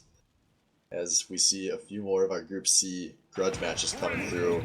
And Coolx back on the Mac. Yeah, I like that. Like I said the last one he was on stream for, I'm liking the way he's playing Little Mac. I think I'm really interested to see what he does against this. Exactly what's happening right now with the projectiles, fam. Yeah, I actually think this is going to be a fairly good matchup for Little Mac. Ooh, I think that might have saved him. I don't think he clips the ledge there if he doesn't get blown up. I think he would have magneted to it. I'm not sure exactly what happened there, to be honest. Dude, those are baby hands. Have you ever tried to grab a ledge with boxing gloves on? I can't say I have. No. You drop it, man. It's like that ending in Mass Effect 2. But Coolx also looking like the bad ending right now. Zed's got all the momentum early, but this KO punch. This is what we're waiting for. Oh, yeah, there it is. Read like a book. Welcome to Smash 101. Shield that. Yeah, gets the star KO off the top with a huge neutral. Yeah, man, I think everything that K. Rool wants to do, like, he wants to be set up on the stage, he wants to start doing all of his janky, force you into a mistake, chucking projectiles at you, and Mac's gonna just kill him at low enough percent that he can't abuse his crazy recovery, and he's gonna be fast enough to jump around all those projectiles when Zelda's doing his setup. I actually think Zelda's the way better matchup here for this. I think so too, and honestly, like, just watching this, like, look at how patient Coolx is. He, like, after he got that one knockdown, as he gets pummeled, I got off the stage. But I got a lot of respect for how patient Coolx is able to play, because it's definitely something I can't do even when I try. Oh, gets him with both.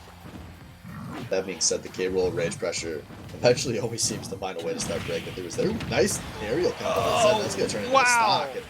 Or even that word turnaround there. Yeah, jeez. That's ultimate form. Sometimes you just get the heavy characters, and now here we are, stock piece 0-0. Yeah. Now he's just looking to get in there. Slowly but surely, working his way slightly closer. Zed's throwing out those aerials, trying to catch him, getting greedy. Short hop into the cannonball bad tech. Don't do that. That says Zed. That was a greedy slam. Yeah. Yeah, he spammed out pretty quick out of that one. Roll the stick, folks. Here we go, though. Coolx now starting to put the paint on. Can he aerial combo? No, he whips one of the up tilts, and that's going to almost cost him his life. He's now in danger here. KO punch.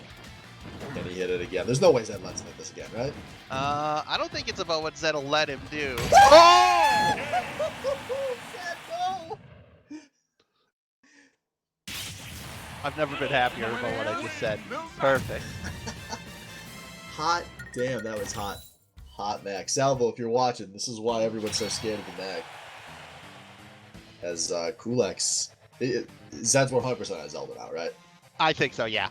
But I mean, unless Coolx swaps, we saw him do it in his last match. He won a game and then swapped. I mean, he could stay, right? Like, that was still a really close game. But I have to assume he's here's my theory, dude. Everyone you talk to, everyone always says Zed's gotta stop playing K. Rool. It's nowhere near as good as his Zelda. And everyone's really scared of his Zelda. The only time he ever loses his games is when he's playing his K. Rool. But what they don't know, we've baited Zed in. We have the master of losing to King K. Rool in this very household. His name, AJS0. I've baited Zed into a false sense of security by losing to every K. Rool on the planet, making him think his K. Rool is actually better than it is. I may have got 13th for it, but I played the long game. We appreciate the long con. Thank you for your service. If I can help teammate Coolx take this match here. Zed slowly swapping over to Zelda right now. They're probably doing, stage pick as well. Nope, just Zelda. It's taking him that long to accept it, come to terms with it. He's up there just pacing in his room right now. But no, this, as far as bigger picture goes, this is I was very excited to potentially have this match tonight. Coolx, even though he got fourth in this group, the guys who scrim him regularly have had a lot of hype about how good he is. I mean, we've seen him playing different characters every week for this entire tournament. And a lot of guys have been telling me they think that he just didn't play great in the group stage. Maybe he was playing a little nervous, but maybe in a best of 5, a longer set. I mean, these guys say like he should be one of the 3 or 4 names listed as potentially winning this whole thing. Ignore the bad group stage record. Yeah, and from what I've seen just today, I fully believe that. He's played some really sick Smash. Yeah, I really love the way he's able to so confidently switch characters. It just, regardless of how the game goes, you just have to adjust your playstyle between games. Yeah, Because he's playing something different. But we are getting a totally different matchup here. Rob versus Zelda. So this Rob, man, he bent me over. Yeah, he was real confident on this, especially against Thrifty as well. Yeah, Rob's got some straight, crazy strong moves. Watch out for that aerial game. If I'm Zed, don't challenge him in the air. That's my first word of advice here. Yeah, his recovery gives him some great options too. He can go so much farther off the ledge than a lot of people can. Yeah, so Zed gonna try to slow this one down, but Kulak's playing this much more aggressively. Nice grab. Look at that T3. You watching? There's your grabs. Certain people got him, and certain people just never hit that button. Look at Kulak. It's just, he has such a clear understanding of when his character's turn as when he's able to keep mashing attacks through Zed's shields and whatnot. Yeah. I mean, even with that being said, and he was ready for the up B into him there, and he just capitalized on that hard. Yeah, I don't know if that was a misplay out of Zed or he was reading Kulak's moving forward to challenge him, and it didn't happen. That was just so many people fall for this. I'm gonna throw it out, see if it works. Speaking as someone who falls for that, can confirm. Here we go. Zed's gonna try his offstage game here. It's picks up the spindle. Ooh, there's some big damage coming out. Racking up a quick 57. Oh, there but we the go. upbeat does work that time. Wave to the camera. How does Zed get down? Look at those arms, man. Those big ass Upbeat robot still. arms. Woo! Nice laser. I have nightmares about that sweater. I was stuck with Kulak's. Oh. Zed going down. He's safe, but I respect the attempt, but not quite getting it. Kulak's just got around him. He's got a lot of control with his up B too. oh, Kulak's doesn't hit the spike, but he's still got Zed up in the air where he wants it. There we go. Challenges him on the teleport, and Zed down to his last stock here. Kulak's is playing great. Yeah, looking real confident right now. 2 stocks to 1. Basically, percentages are, I mean, basically even with the exception of the stock there. But Kulak's going in, getting those combos started. Zed using his up B to escape out of it. Oh, fully charged laser getting him.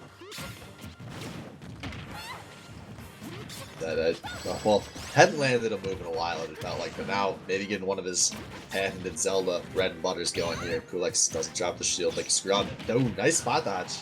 Yeah, great spot dodge there. Throws out the laser, doesn't quite hit. Goddamn Dreidel. You just want to roll onto that stage. No, he's always got it sitting there as an option. Man, that Nair, I think, just like lasts so long as he's falling. It's very rough. Oof. Oof. There he goes. That's greedy, man. That's greedy. That could cost him this game. Oh. Up smash. Kulak's gonna ride that combo up to a 2-0 lead in the set. I can't believe that down throw, even at 100%, doesn't send him farther away, right? He still gets that guaranteed up smash.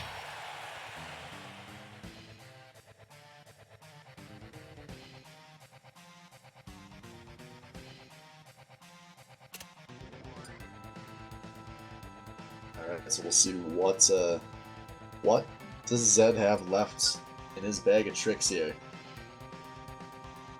I'm pretty sure it's more Zelda. Yeah, I would be. I mean, he at least knows what character he's playing into, so we'll see if Kulak's gonna stick with the Rob, or who knows, bring in something new. Maybe he's gonna play the Mii that looks like Zelda.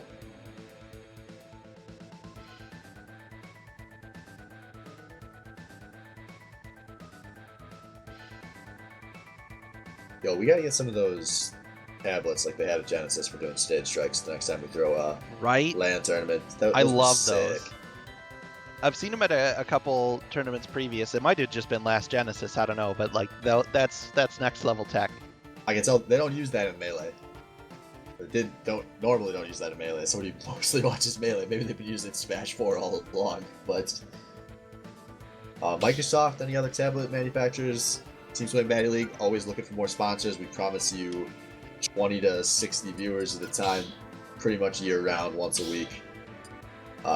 We could drop the multi sandwich sponsor if you're uncomfortable with being associated with them. You know, I'm willing to discuss things. You just send us a few tablets for the next Garage Land. DM's open. Hit me on Discord. Does look like we finally got our maps picked, our characters picked. We'll see if Kulix decides to swap over again. No, Zed going back to K. Rool. All right, so Zed's saying he knew he was playing the round there. I mean, it did not look like Zed was going to win multiple games of Zelda versus Rob, so I don't blame him for going back to the K roll here. At least try throwing a different matchup at Kulix, but Kulix.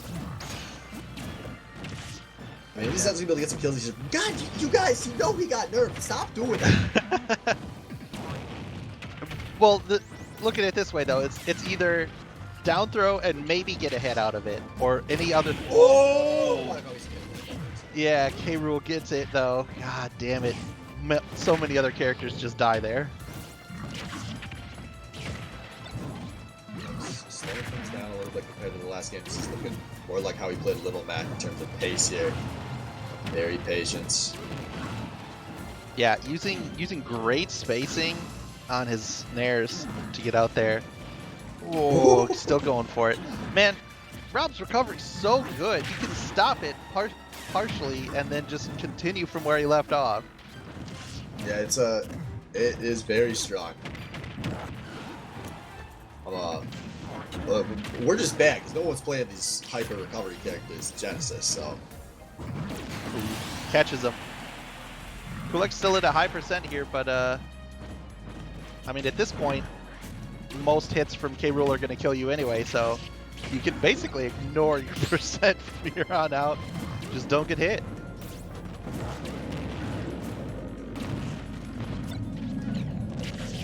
So, Kulix, calm, collected, playing at long range.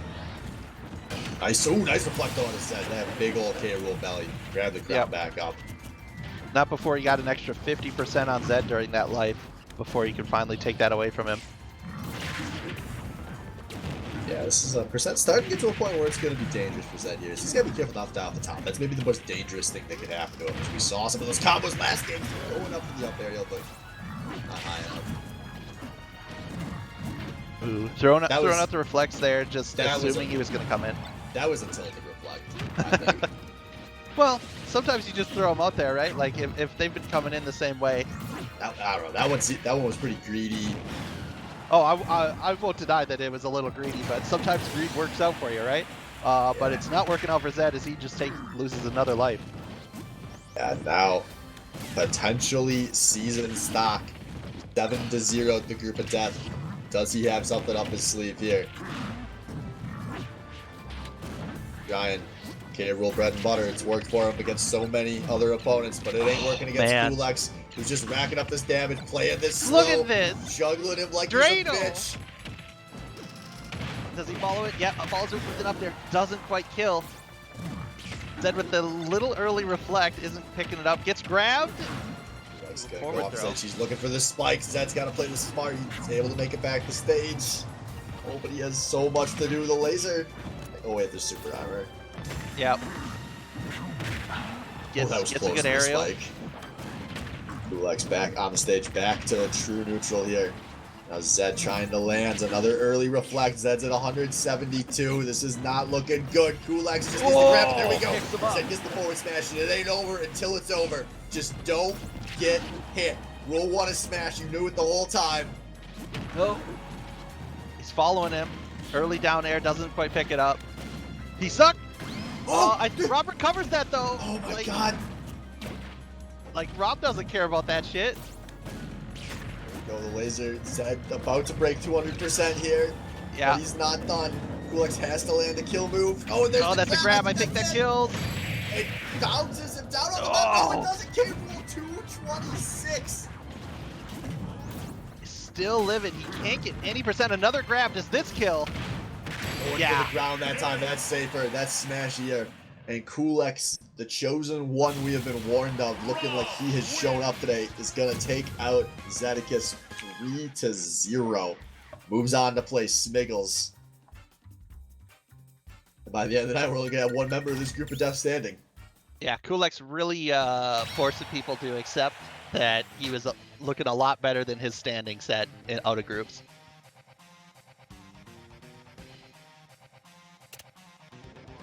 Let's see. Next game will be G Harris versus.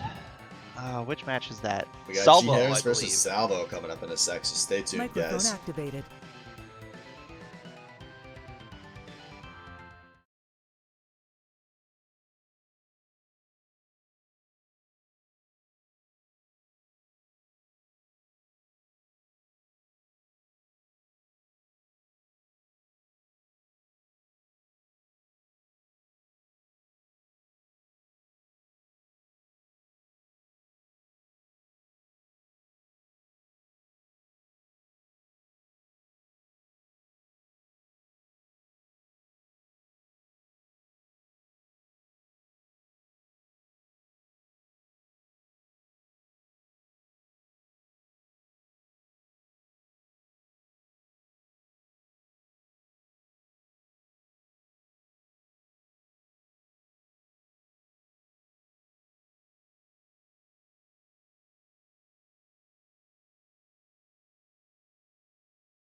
Alright, ladies and gentlemen, welcome back. Our second to last match of the night. We have Salvo versus G Harris. I'm AJS. I'm here with Thrifty Senpai. And as always, we're going over to the Battlefield version of Little Mac Stadium.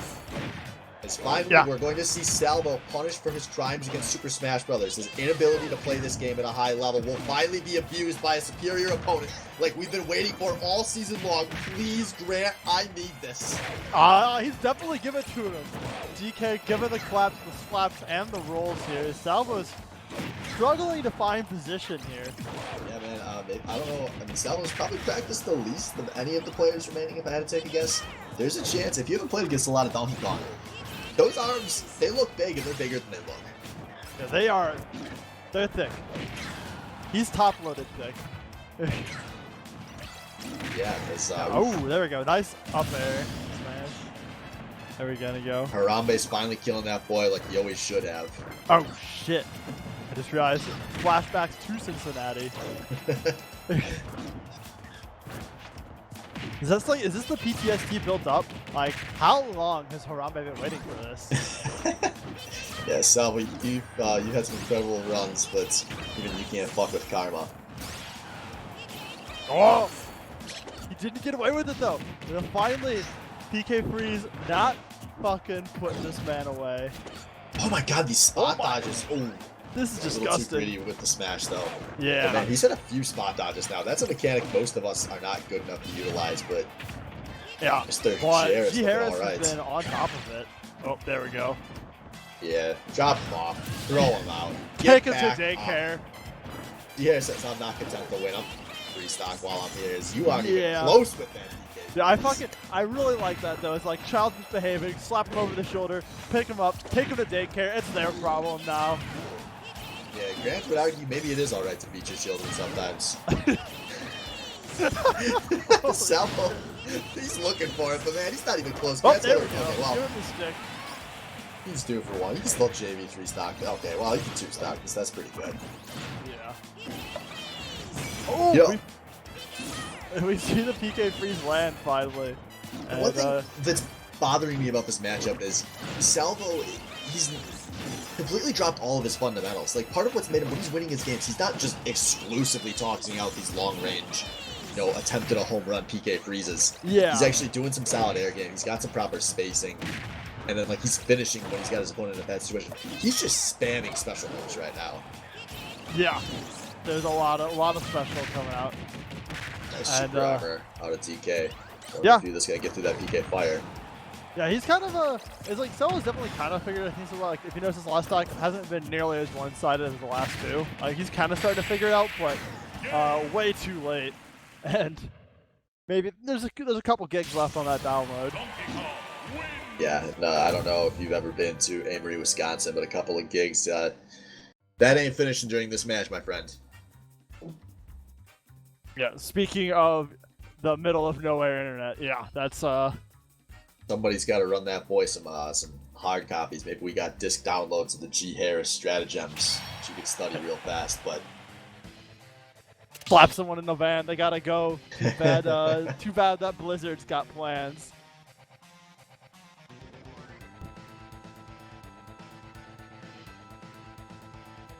alright, so we'll see if Salvo's gonna swap here. I think he's gonna play out another game with this Lucas, and I think he should. Yeah, I think so. Like he definitely was picking it up towards the second half of that.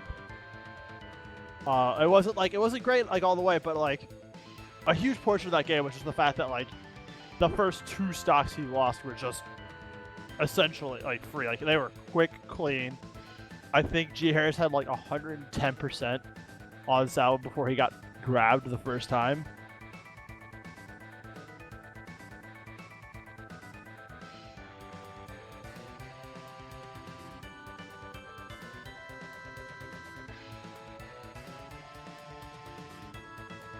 Salvo's putting in a little bit of thought here. Or maybe just trying to find the stages. As Yep. he is gonna swap over to Max. As I say, those arms are big, but check out my cool gloves. Yeah, he's got the quick in and out. He's got quite a bit of armor on some of his moves as well. Salvo's just inspired because he's watched Kulak's win every Little Mac game he's played tonight, and he's like, hey, me too, man. Ooh, the ding dong combo. One thing Salvo's got to watch out for, a lot of, they were talking about this during Kulak's match, a lot of people play bad against Mac because they never played Smash 4. Well, G. Harris has played a lot of Smash 4. He's going to at least have an idea of what Mac's trying to do. Yeah, he definitely. Ooh, Nice that counter. armor. Now, he's got the punch. We already saw Kulak's hit 2. Can Salvo add to the list? As, no, he can't. Ooh, KO gone. I missed that that. F tilt just a little late there. Any earlier, and that would have ended Salvo's dreams of this stock. But sometimes you just need to just give him a good rip and launch him backwards. Hey, he's at least G. Harris has taken 43% on his first stock. That's progress from the last game. Salvo.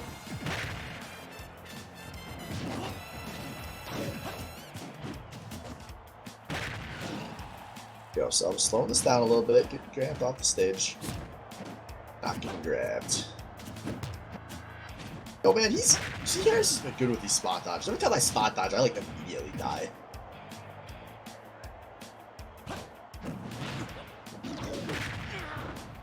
Alright though, but we got ooh, oh no. Oh no. What will Salvo follow this up with? We will see, as I am suddenly AJ has 0 on the solo cast here. Wait, what the? Oh, we're back. Weird. That was. I have no idea what was going on. My mic, I just kind of like shaked it and it was working again. Alright, well, My apologies. faulty hardware. Buy a desk mic, folks. As, well, if you Salvo, buy a lot more than a desk mic. Maybe buy the DDoS tools, because you're going to have to take down the state of Iowa if you want to bring this match back. G. Harris, total control here as he goes up 2-0. Holy crap. That started looking better for Salvo and very quickly went much, much worse. Yeah. Who knows what we're gonna see here? Maybe we're gonna finally tournament game potentially for Salvo. Pull out the Salvo me. But I'm thinking he's gonna go back to Lucas. Yeah, I would hope so. I think that's definitely like his best bet. So Yeah. Cheers. Yep, there we go. Yep, there we go. We're going straight back. Battlefield, run it back, folks. Third time's the charm. third time's the charm for G Harris here. Third stock maybe. Who knows? We'll see here. Oh, there we go. Salvo showing signs of life here finally. This is what I'm talking about. Okay. Gotta start somewhere. That's what as much damage as he did on his entire first stock in the last game. I think that's more, honestly. And yes, now it is officially more. But will it matter? Oh! Sick aerial out of Grant with the read and the spike and Salvo. Beautiful. Everything that was going well doesn't matter. Yeah, all of a sudden, a super low percent kill there for G Harris. Salvo doesn't get spiked that time. Oh, actually, nice PK Thunder. That's gonna send. Yeah. Launch the call. Oh, God. That was so bad. That was so bad. Very aggressive PK freeze here. Fortunately, didn't get terribly punished for it. There we go. Salvo tries to bat, but there's too much super armor there on the Kong. Yeah, there was a He's lot scared of to armor on approach. that Kong. Oh, drops the shield late. Gonna get the tail end of that PK rocket. Yeah, it gets it back to kind of neutral. Look at how scared Salvo is on his approaches, though. Ever since that spike, he's now like, where am I safe to get back onto this Yeah. stage? It's hard, man. That's Donkey Kong strong. Yeah, like that's definitely scary. But like you cannot afford to play like that all of a sudden. Like you started playing scared, and then all of a sudden, if you like Grant Harris is just taking control of this game. Yeah, now G Harris, he wants another 3 stock on his plate. He's going for the spike, but not getting it. Ooh, nice. Oh, my there we God, go. Salvo. GameStop trade. Salvo giving him the stick. All right. Salvo, you made it work all season long. Go it to me one more time. Rolling, he's dodging, he's whipping, He's dodging, he's fires, he's getting hit, he's shielding, he's rolling. Oh, come on, Salvo. You got this. There we go. Up in the air. No, follow. No, follow with your jump buttons, dumbass. They're only 2 buttons by default. X and Y. Dude, he's got tap jump on, and he's too busy mashing that P. He's got the PK freeze to come out. It's the Salvo special. Oh, stop it. He PK freeze. Oh, stick. I take it all back. He knows what he. Oh no, he didn't detonate in time. He was going Nice for the PK whole fire, run. gonna keep him safe. He wants that PK freeze. You can see it in his eyes, those soulless eyes. They not just want to content to freeze the win. Kong. He has to win playing his game. That's the only thing Salvo will settle for, and I think that might be too Oh much. no, 'Cause he's going off no, to take care. Oh, he Harambe comes going out. Harambe going for the final revenge, but it's gonna be sad day for the Kong. Yeah, the Kong didn't make Salvo. it off the daycare there. But, It's the hit, but it don't matter. that That's was an it. interesting freeze frame. Yeah, the super armor, he takes the hit, but he gets the bigger one off, and that's G Harris moving on to top 8 with a quick 3-0. And there might be too much snow for me to take out my trash tonight, but I'm glad Grant was able to out. God damn, that was cold. All right, so we got one match left, guys. We'll be back in just a few minutes. Smiggles versus Kulak's going to round out top 16 here, so don't touch that browser.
Gentlemen, welcome back. Our last match of the night. We got a tri-cast in here. I'm AJ0. I'm still here with Thrifty Senpai. We brought in T2 Slade to bring you guys the last man standing from the group of death. Either going to be Kulex the God or Smiggles the Slayer. I'm hyped in this matchup. These guys both played great today. I'm so hyped to see Kulex play another game. Dude, that Rob is fucking dirty. Yeah, man. And I'm glad he's coming out with it. Like, the Mac is, like, solid, but... Yeah, he's done fucking around. Now he's playing with real opponents. He's got to bust out his main from game one. Yeah, that's hype. Smiggles, though, we've seen him play Palutena. Ooh, nice reflex! We've seen him play Palutena a few times this season, but I think it's usually lost, but this is off to a solid start here. Off the K rule, that's going to be giving me nightmares. As Kulex, though, evening up percents to a T. Yeah, no, this has been really solid. Both players back and forth here. I think I heard before the match, there's a bit of history in this here, or is it just the matchup we were talking about? I don't think there's any history. I don't think these guys have ever even met. No, true? Okay. Just besides the fact they're both in group. No, it was, there was a lot of people talking about how tonight was going to end with AJ 0 versus Seneca, so we had to make sure we had cashes in here that knew what was going on there. No, I knew we had a lot of jokes about that, but unfortunately, I mean, for these two, very fortunately, is they are playing for the chance to move on to top 8. They're playing this one tight. Kulex, though, gets through with down smash, and he's taking the first stock here. So, Swift, how does it feel the man who's vouching for you just lost first stock? This is what's actually going on. Zedekus is being backed by the Kulex camp, and you're being backed by the Smiggles camp. Yo, man, I believe Smiggles the Slayer, he could lose a stock, he could lose a game if he has to, but this man, ice in his veins, will be coming through as the... Just not able to get any of these kill moves off, though. He's just getting the damage laid on. But he's looking for this back air. Oh! Good. And one back air definitely finished this stock out, too. Yeah. Oh, yeah, no, there's no way that back air does not kill, like, anywhere except for, like, opposite end of the stage. Yo, I probably played 20 games of Palutena. I don't think I've ever hit the back air. Ooh. I try, man. Yeah. Not an easy move to hit. It's tiny little goddess legs. Yeah. It's tiny, but it gives you some vulnerability, actually. So it actually has more disjoint than you think. And all of a sudden now, Smiggles' second stock higher percentage now than Kulex on that first. Not able to convert off that early has really punished him here. Yeah, Smiggles, he's at least holding on to the stock for as long as possible. Nice. Oh, I thought he was going to make it. But no, spent too much time zoning himself a path to even get back to stage. That's not a kill move. That is not. But, oh, that is, there we go. Finally hits a smash. Now he's down a stock, but he's still in this. Oh yeah, no, we've seen some runbacks here before.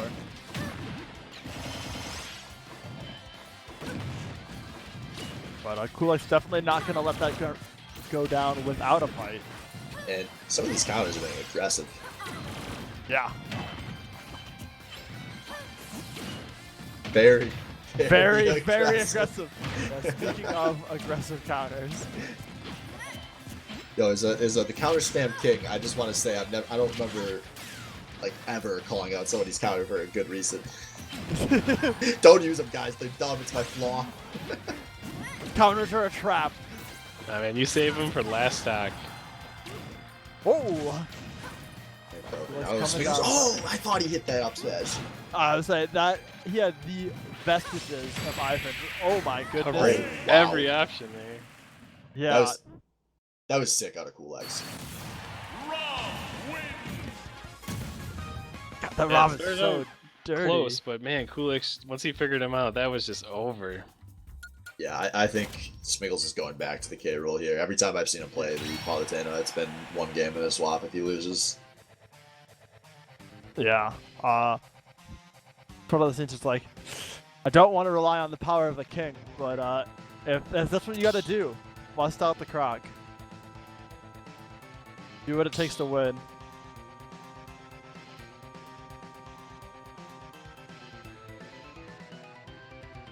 Yeah, you cannot nerf that croc enough to not be viable. Keeps coming back. Yeah, I mean, the nerfs he got in this in patch 2.0, they weren't super substantial, were they? His nerfs were not crazy, but the fact that they nerfed grounded, or semi-nerfed grounds, actually makes a pretty big impact. Yeah, we've seen it even here in Baddy Smash. A bunch of guys, they try to go for that ground still, and people just mash out at low percents and don't get comboed. Yeah. Drives me nuts, man. I've been screaming about the patch notes every time I see it. But as a K-Rool hater, I do love seeing it. So you take the good with the bad. And we've been taking a lot of good with the bad in this league because for every baddie, there must be something good. And tonight, it's going to be one of these two trying to make it through the top 8. As here we go, Smiggles, the Slayer, back to the king. Alright, let's see what he's got. That's the thing, man. Everyone knows what the king's going to do, but it still works. And here we go, heading over to Town and City. And, well, Kulek's off to a hot start at least. He's racking up a quick 50. Maybe a quick 60.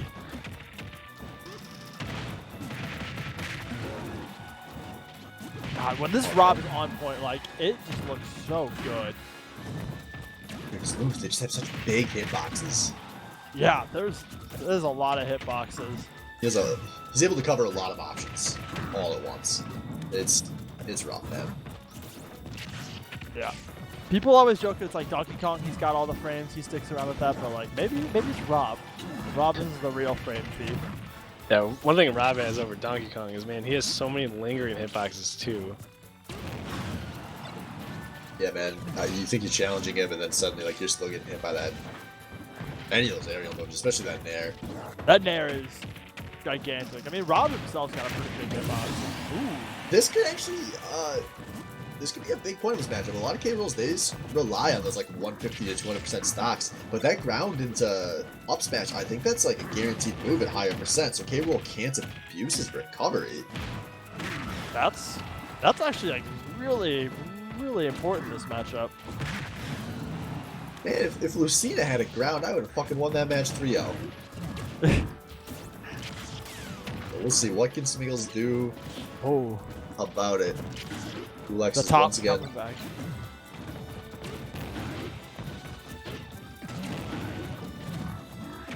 Nice grab. Yeah, great. Nice grab. There's the ground. Oh! No, it's still, he's only a 108, man.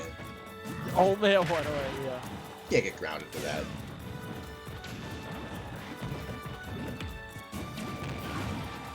Oh, man. Oh, this could be bad, though. Yeah, this might is be like, it. Your parents Yep, are pissed it. at you and you're grounded. Yeah. Timeout happens here. King K-Rool not getting another big stock. Whew. That armor gonna come out, though. It's such a satisfying move to watch when you're not the one getting hit with it. Yeah, dude, right? That thing, you see everybody get got by that. Like, that move just has so much armor. It is gross.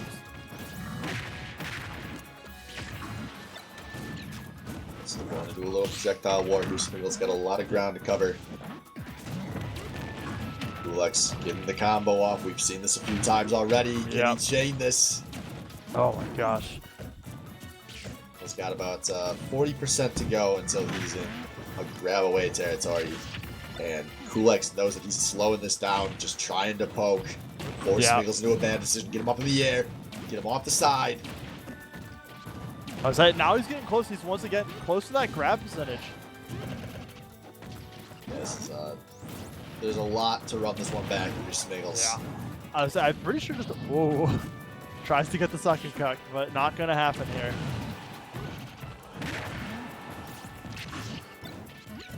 Yeah, missing the counter, getting hit with no options there, and Kulex making Smiggles the Slayer look more like 2019 Slayer than 1989 Slayer. He's up 2-0. And Yeah. I The don't know, Rob is just oppressive. He looks super oppressive on this. I hate it, man. Like, I hate it so much. He played it against me in the group stage. I was one of his first victims. I was like, this is my second time I've been playing against a Rob. What are you doing to me, man? Yeah, dude, that's what happened. I was like, playing one game, Little Mac, playing next game with Rob. I'm like, the fuck does Rob? Oh my god, what is happening? That's his plan, man. He's just cheesing all of us guys that didn't play enough Smash 4. Hey, you played Smash 4. You got no excuses. I barely played Smash 4. And I sure as fuck didn't play against any Robs that were remotely on this level. All right, John, how do we save Smiggles' season? Yeah. Give me the insights. I honestly don't know who he plays. He's gonna have to play someone who can outbeat, Rob's projectile game. Deal with that. Oh, I don't know if Palutena's the answer. What he needs to do though is more aerials with Palutena. He plays like a really ground Palutena game, and her grounded game is just bad. Yeah, I'd agree with that. I know we were talking about in that first game. There were some prime opportunities to go chase up into the air that he wasn't able to capitalize on. So we'll see if maybe he's got a little more going here. As I do think the Palutena was closer than the first game, but we're going back to Town and City. More shitty Animal Crossing music, more shitty Animal Crossing backgrounds. Welcome to Smash Bros, folks. Just imagine if Rob was actually a cool-looking character. How many people would play that guy? Dude, if Rob was a girl with a sword from Fire Emblem, Oh God, I'd be Easily playing the it most- right now. we'd be oppressed. It would be Age of Rob. Either that or maybe Coolidge just makes him look that good. I don't know, man. Like, you remember that's what happened with like we had Smash 4. It was like what Bayo was top tier. Everybody played Bayo. Everyone wants to play the sexy girl. and confirm. Alright, so Swingle's keeping this even on the first stock, but we see Kulak start slow pretty much every game relative to what happens when he turns on the Jets. Yeah, I will say that like this Palutena just looks so much better against the Rob than like K-roll. Yeah, I was surprised at how easily Kulak was able to read that K roll. Yeah, it was kind of gross. Ooh, nice back air. That's the first stock. Kulaks, yet again.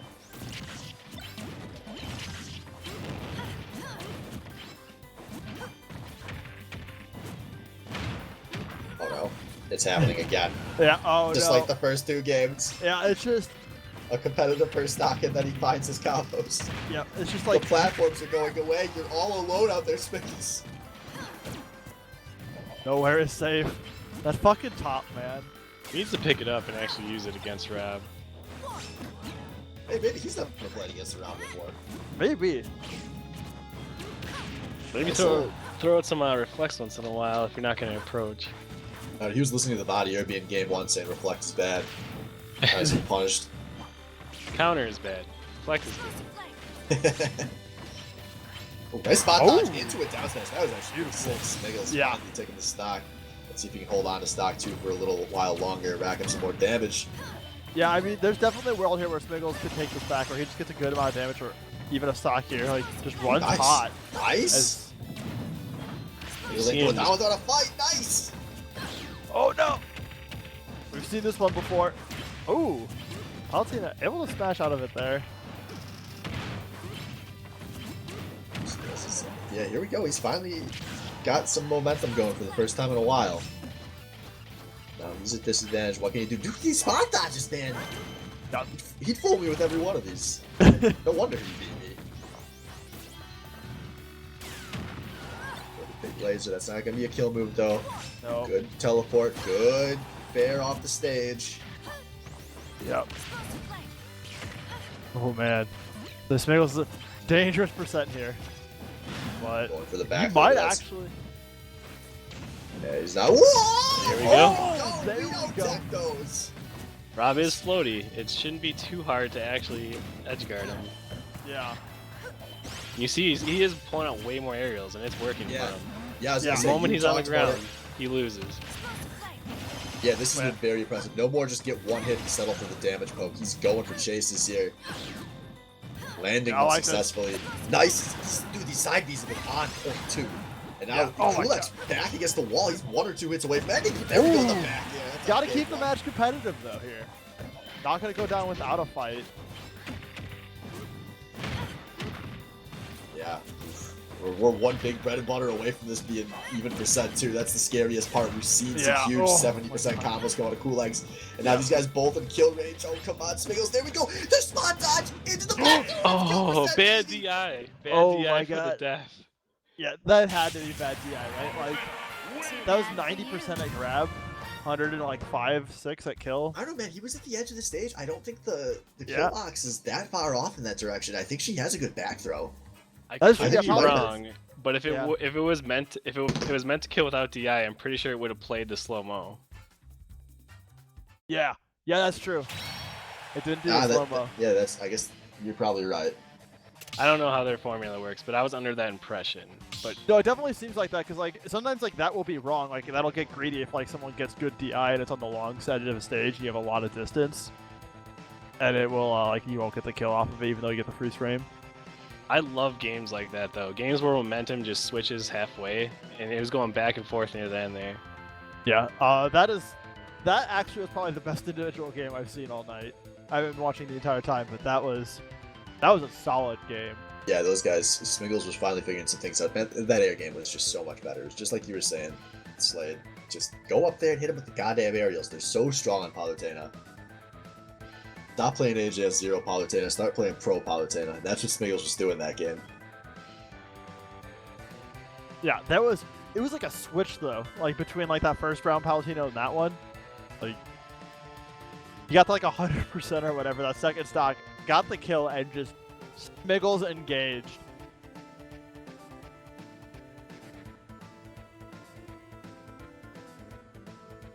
Yeah, looks like we're just taking our time getting the stage pick figured out. Remember, this is the Kulix does have advantage here. He's going to get to play on his own stage twice now if this match goes on. So he's also going to get the character counter pick. So maybe he's like, all right, I think you're cool swapping characters. I've been doing that shit my whole damn life.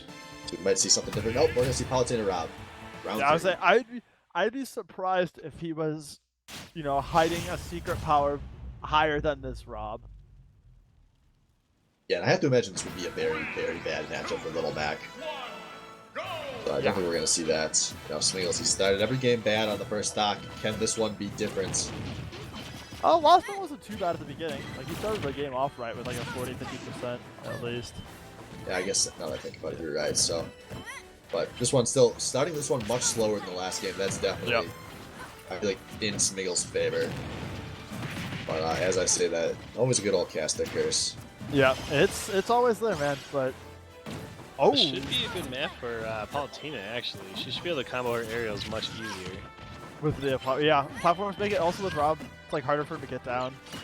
Nice reflect. There we go. Nice Reflect dash good, attack. counter bad.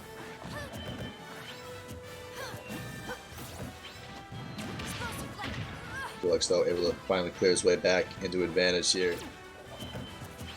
Off the stage. Here we go. Back to neutral.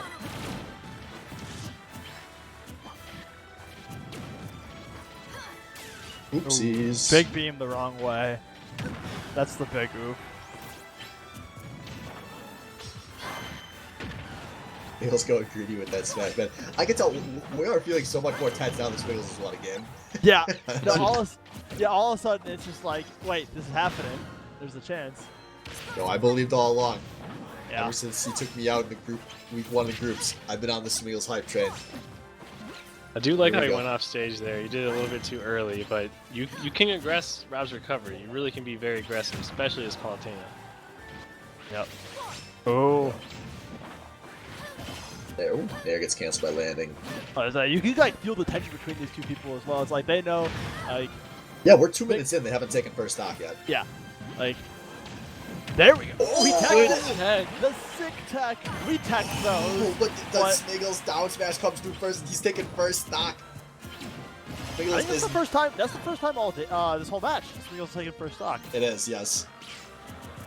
And maybe it's I think Smiggles with the download complete here. Oh, Yeah. there we go, Chano, baby! It's a big ass thing. Oh, here we go. Oh, Another tag. Nice tech once again here. Kulix is ready for that. I mean, I bet you gotta get used to that with Rob, right? Like that recovery is begging for you to get hit against that wall. drop down though. Kulak's gonna even stocks out here. Smiggles still with the percent advantage. That might not last for long. Oh yeah, Oh. that is one or two good combos from Kulix here. Kulak's on the chase, just the one hit. There we go. Clearing back into neutral. Reset to neutral. Gonna throw some auto attacks here. Gonna see if he can get some free damage. Now, oh, thanks. I thought that was gonna hit actually. Oh, man. That's a bullshit. Every Project M, every counter you hit, like 100%. This game, there's so many moves to dodge out of it. I hate it. Yeah, just literally, especially any encounter in the air. It's like, Nice. ooh. So I don't think you meant to teleport backwards there. No. That button. But this is a huge percent advantage for the goddess. Yeah, one good hit away. There's Nice! the counter.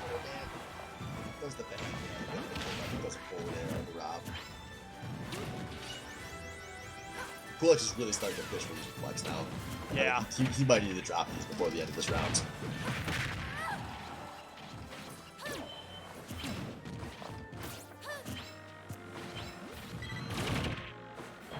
He's controlling. So, woo!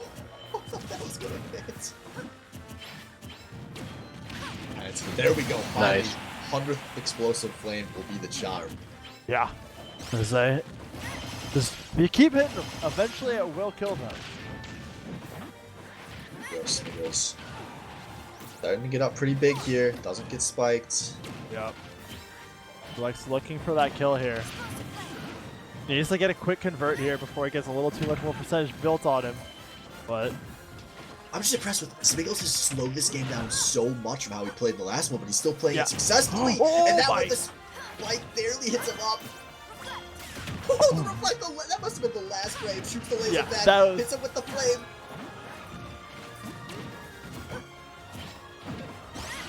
Zero reflect, and all of a sudden now Kulix is one good hit away from Yeah. taking this to game 5. Oh, that's so close. Chase him up, chase him up. Oh, Kublex is able to get back onto the ground. Yep. Kulix is going for raw smashes. This is not like him. This is not what we've seen before. Oh, he will What? get that up there though. Yeah, Kublex though. 119 to 0. And there it is! The get up, the read. Yeah, we're going to game to 5. And Slade, I agree with you. You said it. He's not playing like the Kulix we saw playing in these earlier matches or even the first 2 games. No. The people who know him better than I do have told me that they think he plays nervous when he's in these big games on stream because he is just such a beast in these practice games. I think we're watching these nerves settle in because he's not playing as cold and calculated as we saw before. Yeah, no, like each game, like as starting with like once Kulix started taking control in game 3, Kulix is like Smiggles has consistently looked more and more like download complete, and Kulix is just looking, like you said, frazzled. And now the big question for Kulix, he's got stage selection again. He's going to have character counter pick. Is he going to go to a different character for game 5? Will it be a mistake if he does? Whew, there's going to be a lot to analyze, and we're going to retroactively discuss this decision based entirely on who wins this game. Yeah. But man, thank God this was the last game of the night.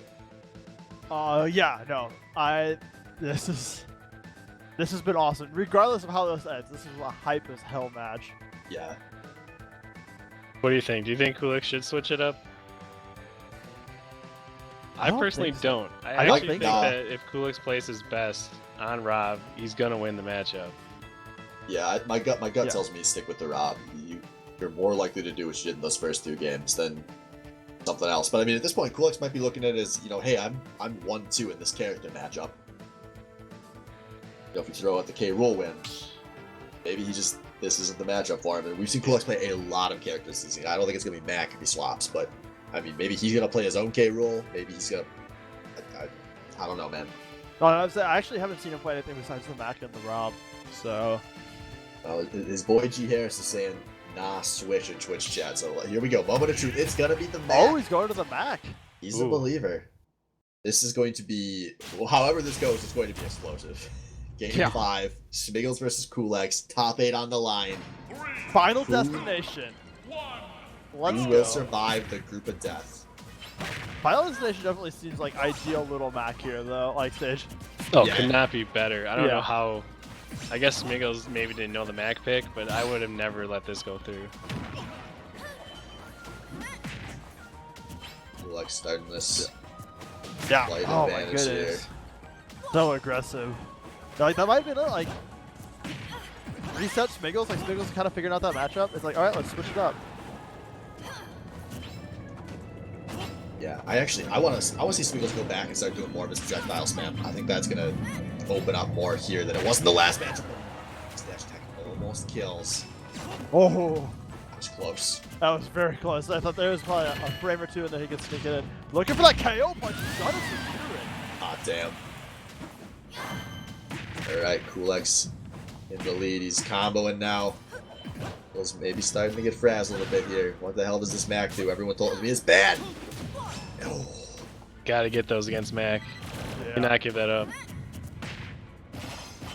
So that is so important against a character who just does not have very good recovery. Nice dash attack though. One hit. Oh, Good nice dodge air out of dodge. Kulix. Yeah. I'll give Smiggles this. He doesn't seem very scared of Mac. And that's good. You don't want to play scared. Can confirm I've played a lot of scared against Mac games before. Don't win many of them. Nice counter! Nice. Beautiful. There we go. Even with the KO punch, Smiggles is only down 50%, which is considerably good. Yeah, no, he's definitely in a position where he could definitely turn around, especially because like Lomac is someone who's very vulnerable to some like early kills. You get a nice throw off the edge or hit, and then just gimp him. He just dashes under that beat. Yeah, he's Are too you low. serious? You see that? He gets low. Like when he runs, he's got like a face in the fucking dirt. I hate the lightweight class, man.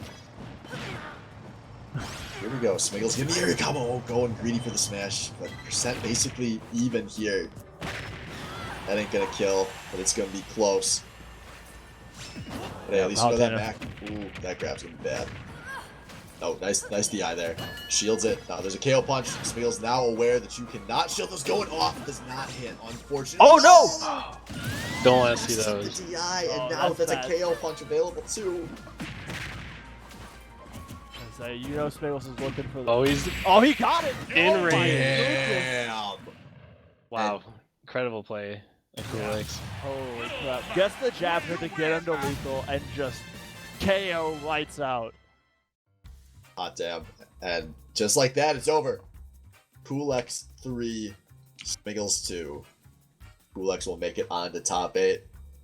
So that's going to do it, guys, for tonight. We'll be back next week, so definitely make sure you're tuning in because every match in top 8 looks like it's going to be hype as hell. So we'll see you guys next week for the last week of Baddy Smash Season 1.